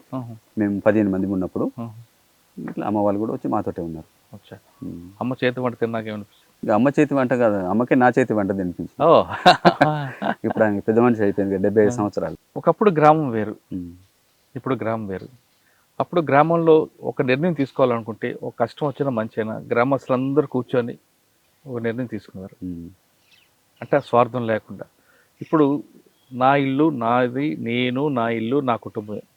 ఈ పరిస్థితి చూసాక ఏమనిపించింది మీకు ఆ మార్పుకి? అదే సమాజంలో ఇవన్నీ పెరిగినాయి. సమాజంలో మార్పు అని మీరు అంటున్నప్పుడు నేను నా యాంగిల్లో నేను గమనిస్తే మార్పు చాలా, రోడ్లు పెరిగినాయి, కమ్యూనికేషన్ పెరిగింది, ఇళ్ళల్లో మార్పు వచ్చింది, ఇవన్నీ. కానీ మనుషులలో అప్పుడు ఉన్నటువంటి విలువలకు ఇప్పటి విలువలకు చూసినప్పుడు అదే అందరూ ఎవరి చుట్టూ వాళ్ళ గురించి ఆలోచించేటువంటి ఆలోచన విధానం బాగా పెంచి పోషించబడ్డది. అది ఉద్దేశపూర్వకంగానే ఈ పోరాటాలు ఉండొద్దు, సమిష్టి తత్వం ఉండొద్దు అని అంటే విభజించి పాలించేటువంటి పాలిటిక్స్ ఎప్పటి నుంచో పాలక వర్గాలు చేసేది మనందరికీ తెలిసింది. అది బ్రిటిష్ వాళ్ళది కదా. ఎవరిదైనా ప్రజల్ని విభజించడం అనేటువంటి బ్రిటిష్ వాళ్ళదే కాదు. మన దేశంలో అయితే హిందూ ఇక్కడ ముందు అసలు బ్రిటిష్ వాళ్ళని మనం బాగా పాపులర్ ఏంటంటే అందరూ విభజించి పాలించాలని బ్రిటిష్ వాళ్ళు గుర్తొస్తారు. కానీ మన దేశంలో పురాతన కాలం నుంచి మీరు అధ్యయనం చేయండి, అంటే విభజించి పాలించేది నంబర్ 1 ప్రపంచం నేర్చుకోవాలి. భారతదేశం దాంట్లో బ్రిటిష్ వాడు కాదు మనకు విభజించి పాలించేది. వీళ్ళు ఇక్కడ సమాజాన్ని నిచ్చెన మెట్ల కుల వ్యవస్థ విభజించింది వాళ్ళే కదండి. అదంతా విభజించి పాలించడంలో భాగమే మనిషి. ఇప్పుడు కూడా ఎంత కులానికి సంబంధించినటువంటిది సమాజం అభివృద్ధి చెందుతుంటే అట్లాంటి వెనుకబడినటువంటి భావజాలం తగ్గాలే కదా. కానీ ఇప్పుడు కుల సెంటిమెంట్స్ ఇంకా బాగా పెంచి పోషించబడ్డాయి, పెరిగినాయి. ఎవరి కులానికి వాళ్ళు కుల సంఘాలు పెట్టుకున్న తర్వాత సరే అవి ఒక రకంగా కొన్నిటి కోసం అవి పెట్టుకోవచ్చు, కానీ దాంట్లోనే కూరుకుపోయి మొత్తంగా గిరిగీసుకొని మిగతా వాళ్ళతోటి దూరం ఉండేటువంటి ఇది పెరిగితే అందరు కలిసిపోవడము, మనుషులు అనేటువంటి కులము అనే దానికి ప్రాధాన్యత పోయి ఇప్పుడు అందరు గిరిగీసుకుంటే ఎవరి కులం వాళ్ళే, భార్య, 2 పిల్లలు, తల్లిదండ్రులను కూడా బయటకు నెట్టేసిందండి. తల్లిదండ్రులను ఎవరు చూడడం లేదు ఇప్పుడు. కాబట్టి మరీ స్వార్థపూరితమైనటువంటి ఒక సెల్స్ లాగా మారిపోయినాయి ఇప్పుడు సంబంధాలన్నీ. దాంట్లో మానవ సంబంధాలు అనేది కూడా లేవు. ఇప్పుడు వచ్చిన తర్వాత కుటుంబాల మధ్యలో ఉన్నటువంటి గొడవలు అవన్నీ వింటే ఎంత బాధాకరంగా ఉన్నదని అంటే కుటుంబాలుగా లేవు. ఒకప్పుడు ఉమ్మడి కుటుంబాలు రావడం పోవడం, ఒకరి కష్టాలను ఒకరు ఆదుకోవడం, కనీసం ప్రేమ అభిమానం. ఇప్పుడు డబ్బు ప్రధానం అయిపోయింది, ప్రేమ అభిమానం. అదే అన్న, మీరు అటువంటి వీటికి దూరంగా ఉండాలి, సమాజంలో మార్పు రావని వెళ్ళారు కదా, మీరు బయటకు వచ్చారు. ఇప్పుడు మానవ సంబంధాలు అన్ని కూడా ఆర్థిక సంబంధాలుగా మారిపోయి ఈ కోణాన్ని ఎలా చూస్తారు, ఎలాగ మీరు అర్థం చేసుకుంటారు? ఇప్పుడు అది ఎప్పుడు ఉండేది, ముందు నుంచి మార్క్సిజం కూడా చెప్తుంది. మార్క్స్ రాసిన దాంట్లో కూడా చెప్పిండు, డబ్బు చుట్టూతోనే సంబంధాలు ఉంటాయి, నిజమైన ప్రేమ మరీ దారుణంగా ఉన్నాయి కదా. తల్లికి తండ్రికి చంపేస్తారు, భార్య ఏమో భర్తకు చంపుతుంది, భర్త భార్యకి చంపుతున్నాడు. ఈ సమాజాన్ని చూసినప్పుడు ఏమనిపిస్తుంది? అది ఇక్కడికన్నా అదే బెటర్ అనిపిస్తుందా? మరి అదే బెటరు, అది అద్భుతమైన సమాజం అండి. ఇప్పుడు అనివార్యంగా మనం బయటకు వచ్చినాం, కానీ అక్కడ ఉన్నటువంటి సమిష్టి తత్వము వేరు, అక్కడ స్వార్థం లేదు. అందరి కోసం అందరి కోసం ఒక మనిషి ఆలోచిస్తాడు, ఒకరి కోసం అందరు ఆలోచిస్తారు. అట్లాంటి ఒక వ్యవస్థలో 40 ఏళ్ళు పెరిగినండి. బయటకు వచ్చారు. ఇప్పుడు మరి మీ జీవన విధానం ఎలా కొనసాగుతుంది? ఇప్పుడు సంవత్సరాలు అంటే మీ యవ్వనం అంతా కూడా సమాజానికి ఇచ్చారు, కానీ మీరు ఇప్పుడు ఆర్థికంగా ఎలా నిలబడతారు? మీ సమాజం మీ మీద ఆధారపడ్డ వాళ్ళకి ఎలా దారి చూపిస్తారు? ముందు మీరుగా బతకాలి కదా. అదే ఇప్పుడు ఇంక ఆలోచించుకోవాలి. ఇప్పుడు ఉన్న పరిస్థితి మేము కుటుంబంతో కూడా మాట్లాడుకునే అవకాశం కూడా లేదు. రాగానే సభ జరిగింది, ఇంటికి వచ్చిన తర్వాత కూడా ఇక మిత్రులందరూ పరిచయస్తులందరూ వరుసగా వస్తున్నారు, మాట్లాడుతున్నాం. కుటుంబం వాళ్ళు కూడా ఇంకా మేము కూర్చొని మాట్లాడుకోలేదు.